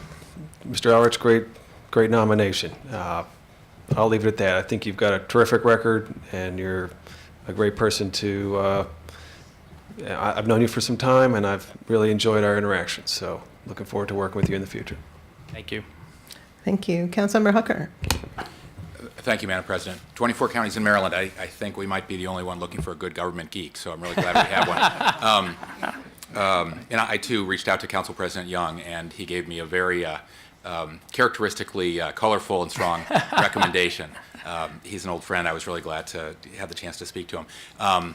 Everything's been said. I'm really glad you're here, and I'm happy to support you. And I did, with the county exec here, want to thank you for acting on the letter I sent to the previous housing director about the violations at the Enclave. I think I was standing next to you when you heard the pleas for help of those tenants and their wonderful attorney, Sheila Stewart, to take action at the Enclave. The previous inspection had found 450 housing violations. I'm just saying this for my colleagues' benefit. 450 violations in 25% of the units. I've asked DHCA to make sure to inspect 100% of the units as quickly as possible. Yep. I'm really glad you agreed to do that by the first quarter, because I've been there myself. I've seen the mold. There's a lot of problems there. It's a travesty that that's allowed to happen in Montgomery County, and I look forward to working with you to improve our housing inspection regime. I also would urge you, the rest of the letter asked you if you could support a request to allow HOC leaseholders to get out of their leases without any fees, if that's their desire, and also to support urging the management company to allow other leaseholders to do the same thing. Thank you. Are you taking notes, Mr. Klein? Got it. Councilmember Friedson. Thank you. My colleagues have been so good at heeding the council president's suggestions. I'm not going to utilize their strength here by taking the full 10 minutes that are remaining here before noon. But I did just want to echo some of the things that have been said by my colleagues from my position at the state level, and kind of being able to see your work from afar in the city of Baltimore, reading your work, and also having the opportunity to sit down and talk at quite considerable length to you about your ideas, your vision, and really turn the words into how it relates to Montgomery County. I'm really encouraged by this appointment by the county executive. I think with this council, with this new county executive, with the budget director, incoming budget director pending approval, and you, we have a real opportunity to bring change. And I think there's a lot of interest with my colleagues and myself, and with the county executive, and with you. And I appreciate the fact that you are a change agent, and that is something that you pride yourself in. And it's something that I think we need to be doing more of here in Montgomery County to make sure that we are continuing the high quality of life and high level of public services, and making sure that we're keeping up with the tremendous growing needs that we have in a county that doesn't look anything like what it did when I grew up here and when my parents grew up here, certainly. I did just want to ask, just piggybacking a little bit off of Councilmember Jawando's question. This is a much different role than the budget director role, and the structure of our county government is considerably different than the city of Baltimore's, as you certainly well know. And we've talked a lot, and you have talked in considerable detail, wrote a book. You wrote the book on outcomes-based budgeting. How are you going to balance that different role and the ability of running the day-to-day operations of the county government, which is really the core, function of the CAO position, of making sure that everything in this sprawling, massive, multi-billion-dollar enterprise is being done in a way that we appreciate, and more importantly, that our residents appreciate and can get the benefits from, and at the same time do all of the important work that you've talked about of assessing outcomes and reviewing and evaluating, a much more kind of consulting role with departments as opposed to a hands-on direct report type role like a CAO. If you could just talk a little bit about how you envision that working and what you see your role being, and how you're going to, any changes that you'll have to make from your previous role as a budget guy and a good government geek as well, which I appreciate, to the CAO of a massive multi-billion-dollar operation. I guess this is the advantage of having written a book. I can just tell people, read the book. You don't. I don't need to spend the time. But seriously, it's wonderful to have Rich Madaleno as budget director, because he mentioned the town hall meetings that he held back in 2007. Well, I actually showed up because I am a good government geek, and I loved it. We used a similar community engagement in Baltimore, and we're going to take that to another level here. I want to focus on the outcomes. So I know I'm not going to have time to get into the kind of nitty-gritty of the budget that I did in the past, and frankly, that's not going to be easy for me. I'm going to have to figure out, what level of detail do I focus on there versus, the other priorities that we have. But a lot of that is, we got to bring the departments together. We can't have silos. So my job is to make sure we're, working across departments and with the community toward this set of outcomes and key indicators, and just relentlessly focusing on that. And I think if I keep that in my sights and do my best, not to be taken off track or distracted, we can accomplish a lot. So that's what's in my mind in terms of how I approach the job. Thank you, and I will close just with a comment. You did mention in your remarks that in Baltimore, you gave some examples that had to do with certain areas that were high poverty and with a lot of need. And you also said that it was kind of surprising to see the conditions of some of the apartments here in Montgomery County, because a lot of people wouldn't know. And I think that's a stark difference in terms of who we are here in Montgomery County. As a data-driven person, you will probably appreciate that, if we are not mindful of who we are vis-a-vis our demographics, then whatever budgetary decision, whatever policy, whatever we do will not achieve the desired outcomes unless we are razor-focused on meeting those needs. And so what I'm hoping, of course, is that as we talk about change and as we talk about it's a new day, obviously that the administration will reflect these communities, because if not, then we're just going to be doing the usual, diversity is great tourist model versus really, really, truly responding to the needs and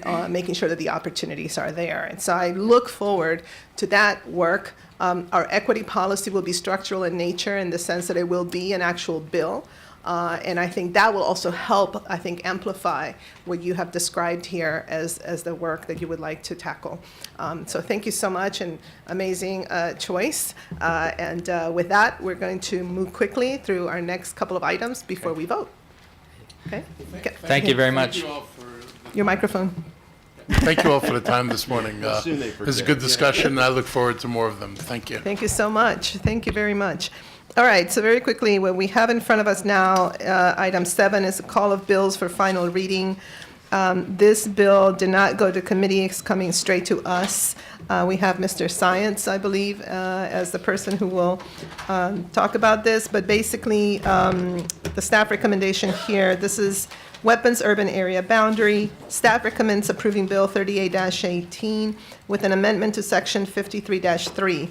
The amendment would allow council to consider future changes to the urban area boundary whenever such changes are recommended by the executive. Mr. Science, if you can briefly describe, and then I'll turn it over to Councilmember Katz, who was the sponsor of this bill. This is a relatively small change to the geography of the urban area. The urban area is simply defined by almost meets and bounds types of descriptions in code. Well, right now, if you can switch to the PC here to get it on the screen, I can show you the map of the area. The area this is including is off of Croom Road, south of, now I got to remember it's not the, yeah, it's the Patuxent River. And it's where the power line is closest to that river point. Let me just zoom in for a second. Again, just to get you oriented, here's Route 29, here's the Patuxent River, here's where Croom Road is, right there. If I zoom in, you can see property lines, and the area being added is this area here, right next to the WSSC property, which is north of it. It only involves this area. Right now, the property, the line for the urban area goes along the power line. This would include this little segment in the urban area. The effect of that would to prevent a lot of shooting that's going on. And to that end, you had testimony that this was a particular problem there. It's one of the reasons I think that the committee chair recommended this go straight to council rather than it wait for that committee meeting. The amendment I have was just changing an uncodified provision that the executive had recommended and putting it in code that the council can do this when it's recommended by the executive. Thank you. Councilmember Katz. Thank you very much. I think Mr. Zion said it all. When we all heard the public hearing last week, we realized this is the last council session for this year, and I felt it was very necessary, and my colleagues on public safety agreed with me that this is something, it's an expedited bill that we should go immediately to a vote. So with that, I move that we pass this with the amendment. Seconded by Councilmember Rice. Okay, this is a roll call vote. Mr. Glass? Yes. Mr. Glass votes yes. Mr. Jawando? Yes. Mr. Jawando votes yes. Mr. Hucker? Yes. Mr. Hucker votes yes. Mr. Reamer? Yes. Mr. Reamer votes yes. Mr. Albornoz? Yes. Mr. Albornoz votes yes. Mr. Rice? Yes. Mr. Rice votes yes. Mr. Friedson? Yes. Mr. Friedson votes yes. Mr. Katz? Yes. Mr. Katz votes yes. Ms. Navarro? Yes. Okay, so that is unanimous. All right, now we're on to action on the appointees. Oh, we're first going to do the revenues. I'm really jumping all over the place this Madam President? morning. Madam President? Yes. May I just be recorded in the affirmative on our consent calendar, please? Yes, definitely. All right, let's do, oh, and Councilmember Hucker as well.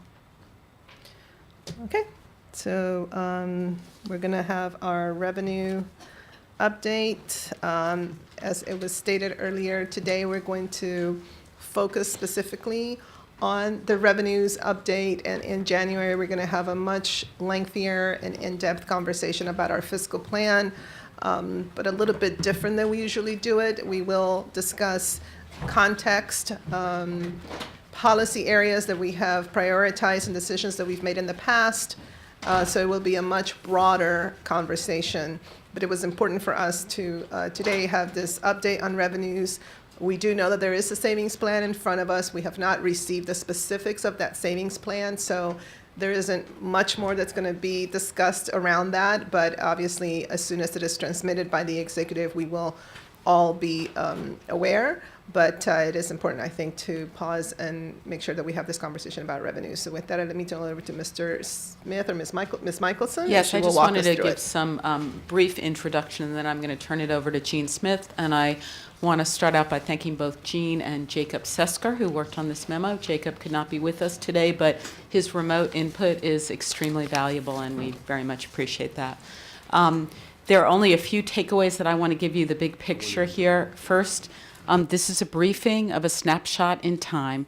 No council action is expected. This is very much focused on revenues. We will be putting this all in context for you in January. So I think that's important to understand. Second, we've been told by the county executive that he intends to recommend a savings plan. What we know at this point is that he has asked each agency to submit potential reductions approximating 1.5% of their FY19 budget. Until we get the details of that, we'd advise not to attempt to really engage in a discussion on the savings plan today, but to focus on the revenues. And additionally, I wanted to note that this year our revenue update is probably the closest to projections that we are aware of in recent memory. It is almost identical to the projections you saw in June, a very small change, and Jean's going to go over a little bit of that. The savings plan deals with FY18, but the projections for FY19 and FY20 are very close to what was made previously. So I'm going to turn it over to Jean and ask him to go in a little bit more detail. Sure, thank you. And before I start, I'm joined by finance staff, and just real quick, I have Rob Hagedorn here next to me, to my right, who's the division chief, Director Espinosa, and then David Platt, the chief economist. So as Marlene mentioned, the fiscal plan update is a snapshot in time. It gives us our revenue projections, but it also gives some ideas of where the pinch will be or may be, but it does not give us a very granular review of the expenditures. We will not learn more about that until we get the March recommended budget from the executive. So again, revenues are on target, and as seen on page 2 of the memo, it's much closer than it has been in previous December. So what is not driving the conversation is that we're missing our revenue projections. Our revenue projections are on target.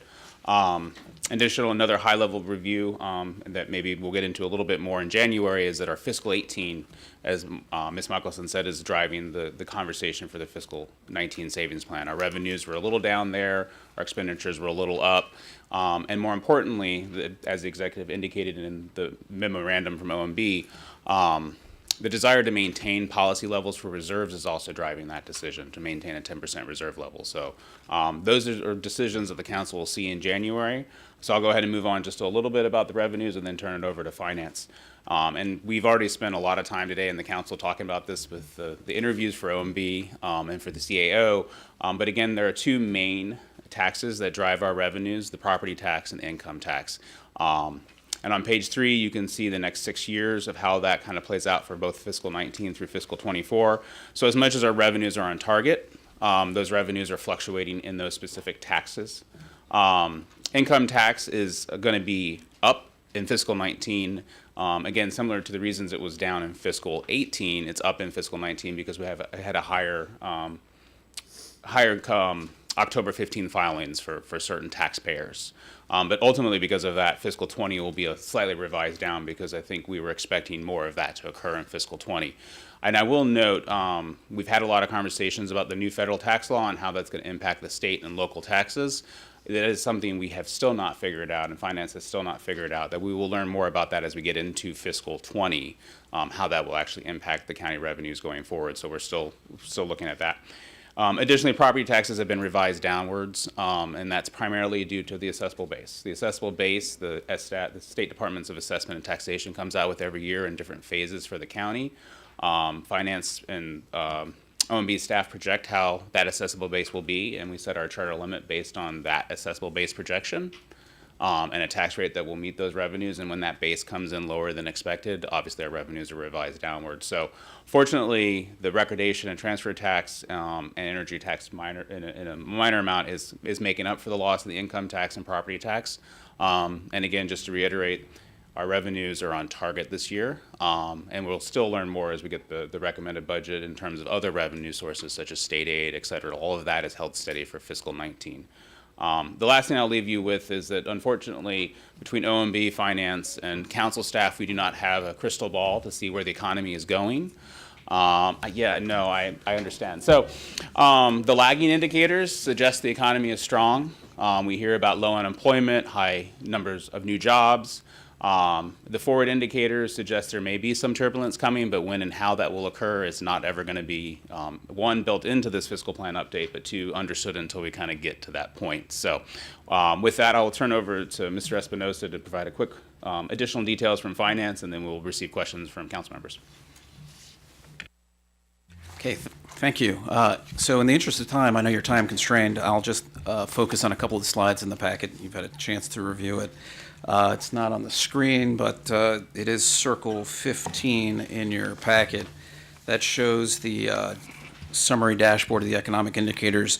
And if you turn to that page, you'll see that, as Gene indicated, the economic indicators continue to show positive signs and growth over the past year. Some of these important factors include the inflation rate, which is a key driver of our property taxes, the charter limit, slightly higher at this time compared. I'm sorry, was it page 15? Is that slide 15? Circle 15. Oh, circle 15, but we don't know where it is. Here it is. No, did you just pass? Right there. That's right. You can see it's on the screens around the room. You can see they're positive, generally speaking. The unemployment rate continues its downward trend, down to 3.1% in October compared to last year in October. Resident employment and payroll employment are up. Those are key drivers of our income tax, specifically the resident employment. Those are taxpayers in Montgomery County paying the county and state income tax.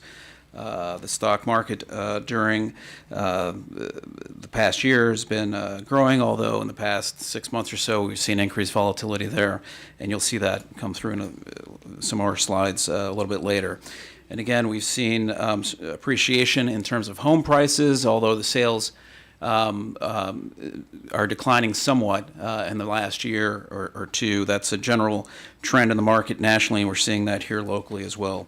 And as you know, the federal funds rate is continuing to increase, and that has an impact on our investment income forecast. Okay, I think the next slide that I wanted to hit on is on, Dennis, if you could move forward, that shows the income tax volatility. And, as was discussed, some of the information and discussions this morning, obviously, the income tax is a key driver to the overall revenue picture and the budget for the county government. You can see in this slide, this is the annual percent change in income taxes on a tax year, calendar year basis. And you can see that this is a very, obviously very sensitive source of revenue, volatile, and it's tightly correlated with conditions in the economy as well as changes and potential changes to tax law. And we saw that obviously last year and had a big had seen that impact come through in our November distribution last year.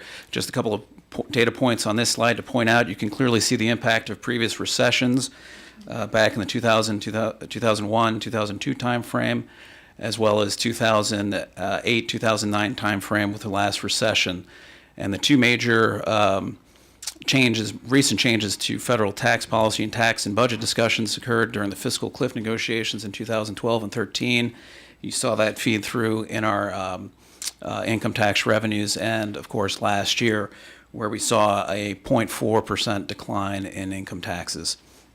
The 2017 estimate reflects our estimate at this point of what our tax filings are, showing nearly final tax liability for calendar year 2017.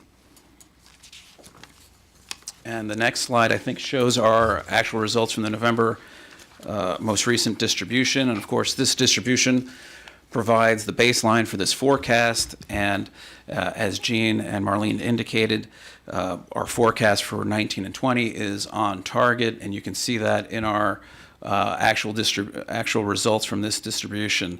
The second line there shows the withholding and estimated payments quarterly for the third quarter of this calendar year. Pretty much our estimate was on target, and the actual results were on top of our estimate, only a slight variance of $1 million. And as Gene indicated in his summary, the gain in the income tax in the distribution came from those October 15 late filings. We saw a positive increase of about $20 million, and you see that feed through into our estimate for this year. And as he indicated also in our forecast, because that is primarily driven and impacted by capital recognition of capital gains, we've pulled back a little bit in our capital gains estimate for FY20.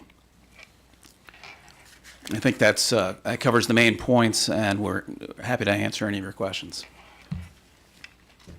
Thank you so much. I don't see any lights yet. I do see one now. Councilmember Reamer. All right, Mr. Hucker and I were just talking. I'll address this question to Jean. You stated that the difference is the estimate of the assessable base turned out to be different than the actual assessable base. Can you explain a little bit more what you mean there? Sure, and I may also rely a little bit on finance staff.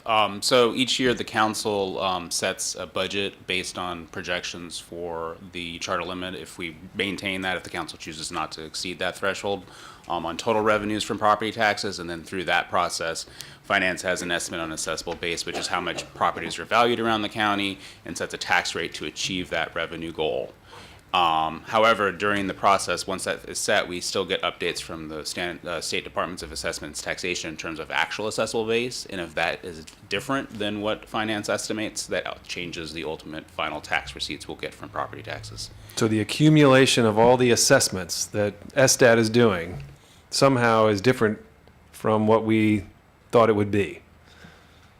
That's correct, Mr. Reamer, and David can probably provide a little bit more detail in how that works, but essentially, when we put together the forecast for the budget in March, we're working off of an estimated assessable base, both for the current year as well as projected for the next year. And the SDAT updates that information on a continuous basis. So we see changes to the assessable base on a rolling forward basis. New properties come online, they get reassessed. Commercial properties challenge their assessments. All of those things go into a change in the assessable base. So if our estimate is off, we've already set the tax rate, that would have an impact on our actual receipts compared to what we had assumed. Again, this is FY18, where this discrepancy Yeah, we see it occurred both in FY18, and that's feeding, yes, in FY18. During those assessments that were happening during 2017?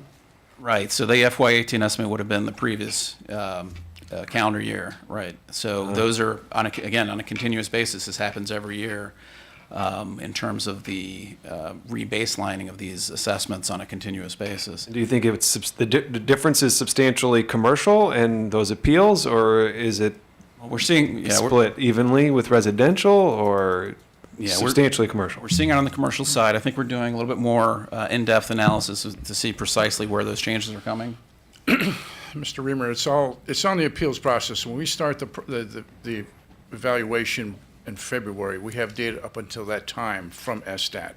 They will give us a final number on the appeals at the end of the year, and that will draw down. If we underestimated the amount of the appeals based on the year to date, and it comes in higher, that's going to draw down our assessable base. So that's what happened at the end of FY18. The numbers came in on the appeals a little higher. Also on the reassessment that we get early on in February, those are final numbers come in later on in that fiscal year. So it's all driven by what SDAT provides us in February, which is Mr. Espinoza said, those are constantly being revised, even over a 3-4 month period at that time. That's when they close their books. Do we get the final number? Okay, thank you for that. I just can't help but observe this is why we need to have a strong commercial property tax base. This is why we need to have a strong private sector in the county, and we're feeling the impact of property owners being able to successfully argue that their property isn't worth what previously it was or what we expect it to be. And they're able to say that based on the strength of leasing, I would imagine. That's primarily their argument, right, is the amount of money that they can make from that property.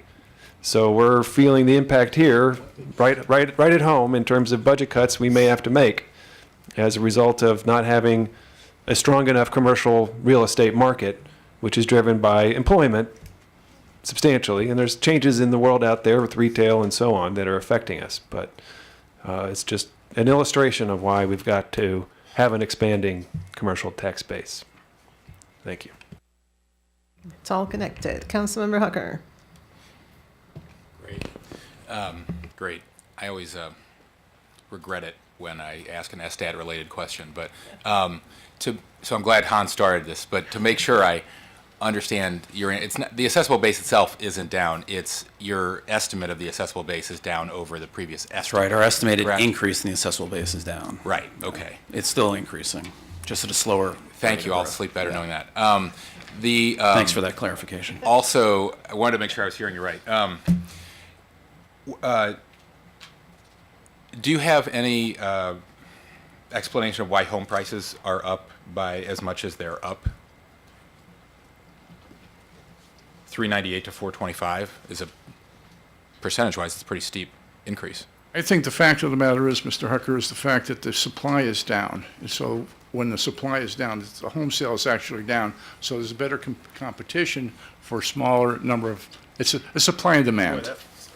So therefore, we were surprised to see the median prices going up as dramatically as it did, because the prior couple, 3 years, they've been flat. Now, all of a sudden, we're seeing this increase. I think it has to do with the fact that the amount of homes that are on the market for sale are less.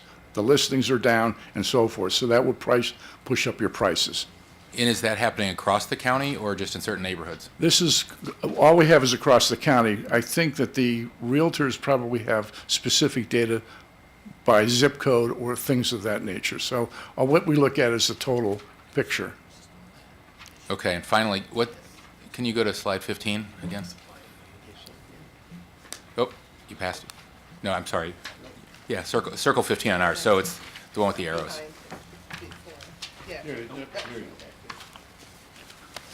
I feel like I had another question, but the one I'm remembering is, isn't your second arrow, should that be red because it's down, or is it green because it's good? It's good. Okay. That is just want to clear that up. Mr. I'm Hucker, definitely going to sleep better now. It's unemployment. It's a very confusing arrow, yes. Wanted to catch you on the color, but I failed. It's a Okay. test on the color. Yes, sir. Councilmember Katz. Thank you. And in the Christmas spirit, red and green is being mentioned here, though we don't want too much red.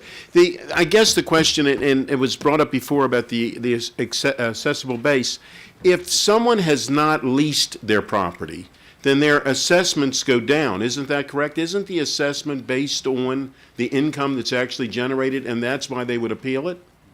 I mean, the fact that they might be able to lease it, it does not get you any additional at this point, right? Correct. Commercial properties are based on the net income method for state departments of assessment and taxation, which they look at how much income is coming in based on their actual leases versus expenditures. So as Mr. Reamer said, I mean, if they are not leasing the property or it's not fully leased, they can show that their income is not as high, and therefore the assessment would go down. Right, and that's why they would appeal it. And the other thing about why prices of homes are going up, you know, for so long the price of homes were tripling in a couple years in some cases, and I would think that in some of these homes that they're now just catching up to where they were maybe a couple of years ago. I mean, it's obviously based on supply and demand, but I would think that some of these homes really had gone down in what they could have gotten for as a home sale. I think that's exactly right, because when we talk about the crash of the housing market in 2006 and 7, we saw a rather dramatic decline in home prices. Since that time, up until this year, as I explained to Mr. Hooker, was the fact that median prices were pretty well flat for the last couple of years. So there is now a catch-up, absolutely. The question for us, of course, the challenge for us is how fast is that catch-up going to continue? And that's where we really run into a challenge to go forward on this. But thank you. Right. Yes, sir. Thank you. Thank you. Councilmember Friedson. Yes, thank you. Just a quick question, because at the state level, there's a revenue surplus. In some ways, we're lagging indicator of a lagging indicator. The state gets the money first, then we get the money after. There's a federal tax change that has significant impact on places like us, particularly high tax environments with high incomes.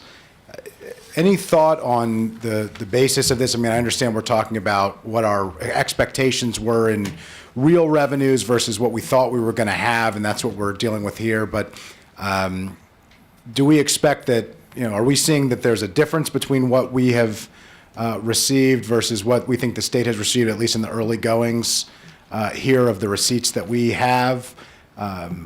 Or do we just think that we haven't caught up, because we're lagging in it, we haven't caught up to the state in terms of, what we expect? Because, theoretically, at least, the federal tax change should result in us getting more revenue, even if our residents aren't making more money. Correct. I think that's the question for us. I mean, we're the composition of our revenues and sort of not only the amount of revenue we get in terms of income taxes, as well as the timing of it, is not going to be, or generally is not on the same level as the state. Of course, the state's got different taxes, different things. For example, corporate income tax receipts. The county does not receive any of that. So there's some changes there with respect to the tax law and how that might impact the county government, county revenues. So that we're clear, our forecast really does not incorporate or does not attempt to incorporate any assumed changes in revenue specifically related to federal tax provisions. We just find that they move. Some of them are work in opposite directions to one another, and they're just too difficult to predict at this point in time. What we're seeing here in our forecast, at least with respect to our current year, FY19 and 20, our rate of growth is roughly in line with the state's seeing in terms of their estimated increase. So what we're seeing is somewhat consistent, but I'm not sure that with respect to what the state might be anticipating with respect to additional revenues from changes in federal tax policy, whether that will ultimately translate back to the county. I think so. It's more of a wait and see. It's a wait and see. And so your revenue forecasting assumptions are not reflective of any changes to the federal tax code. That's right. And it's a wait and see basically with what happens at the state level. So That's right. that's just something that I hope that you will continue to keep an eye on, because obviously that's of particular interest to us. And if we're not seeing the same thing that the state is seeing, that's something that we ought to be taking a look at. Obviously, I'm not a big supporter of that federal tax change, but there should be a revenue increase, at least at the state level, and we piggyback off of the state. So, we should be seeing that as well, and then making determinations of how we are dealing with that money in the best interest of our residents, because they're not making more money, as I said before, but government may be getting more money because they can't deduct it. So, thanks. Councilmember Albornoz? Thank you, Madam President. Just very quickly, based on this report and the projections, do we anticipate the marks that have been set for departments going into FY20 will remain consistent or the same, or do we anticipate them having to be adjusted in any way? Yeah, well, I think I might want to defer that question to my OMB colleagues if they want to address that. I don't really have any specific information on the marks.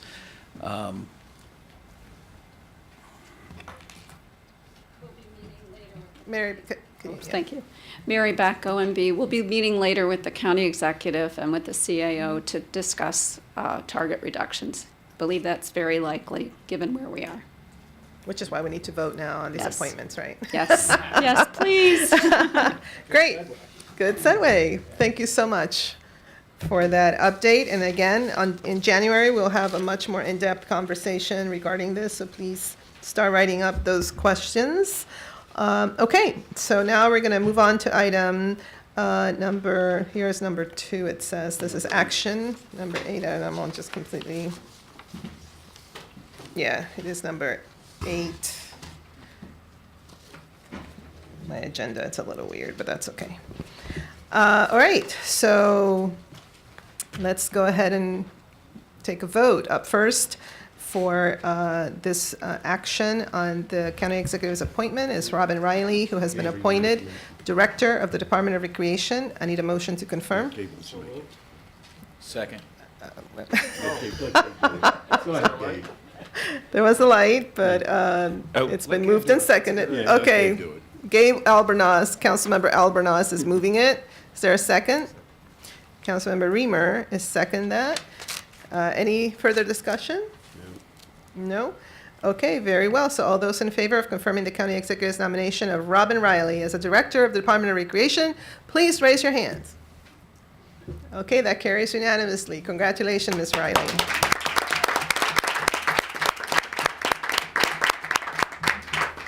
All right, next, the county's executive appointment of Rich Madalino to lead the Office of Budget and Management. Is there a motion to confirm this appointment? So moved. Moved by Councilmember Katz, second. Is there a second? Second. Seconded by Councilmember Friedson. All right, any discussions? No? Okay, all those in favor of confirming the county's executive nomination of Rich Madalino as the Director of the Office of Budget and Management, please raise your hands. And it's unanimous. Congratulations. Motion carries. Lastly, the county executive's appointment of Andrew Klein as Chief Administrative Officer for Montgomery County. Wow, people are just jumping up the bid. I was going to say, Andrew is here with his family, and it's been moved by Councilmember Reamer. Is there a second? Second. Seconded by Councilmember Hucker. You hear that? All those in favor, please raise your hand. And that is unanimous. Congratulations. Wonderful. Now there can be some official work going on. Get to work. Get to work now, people. Let's do this. All right. So now I'm going to, there's a proposed closed session to consider matters that concern a proposal for a business or industrial organization to locate in the state pursuant to Maryland Code General Provisions Article 3-305B4. Topic is a specific business locating in the county. I need a motion. So moved. Moved by Councilmember Katzek. Is there a second? Second. Second by Councilmember Reamer. All those in favor, please raise your hand to go into closed session. Okay, that's unanimous. All right, we're going to the third floor council conference room right back here. Okay.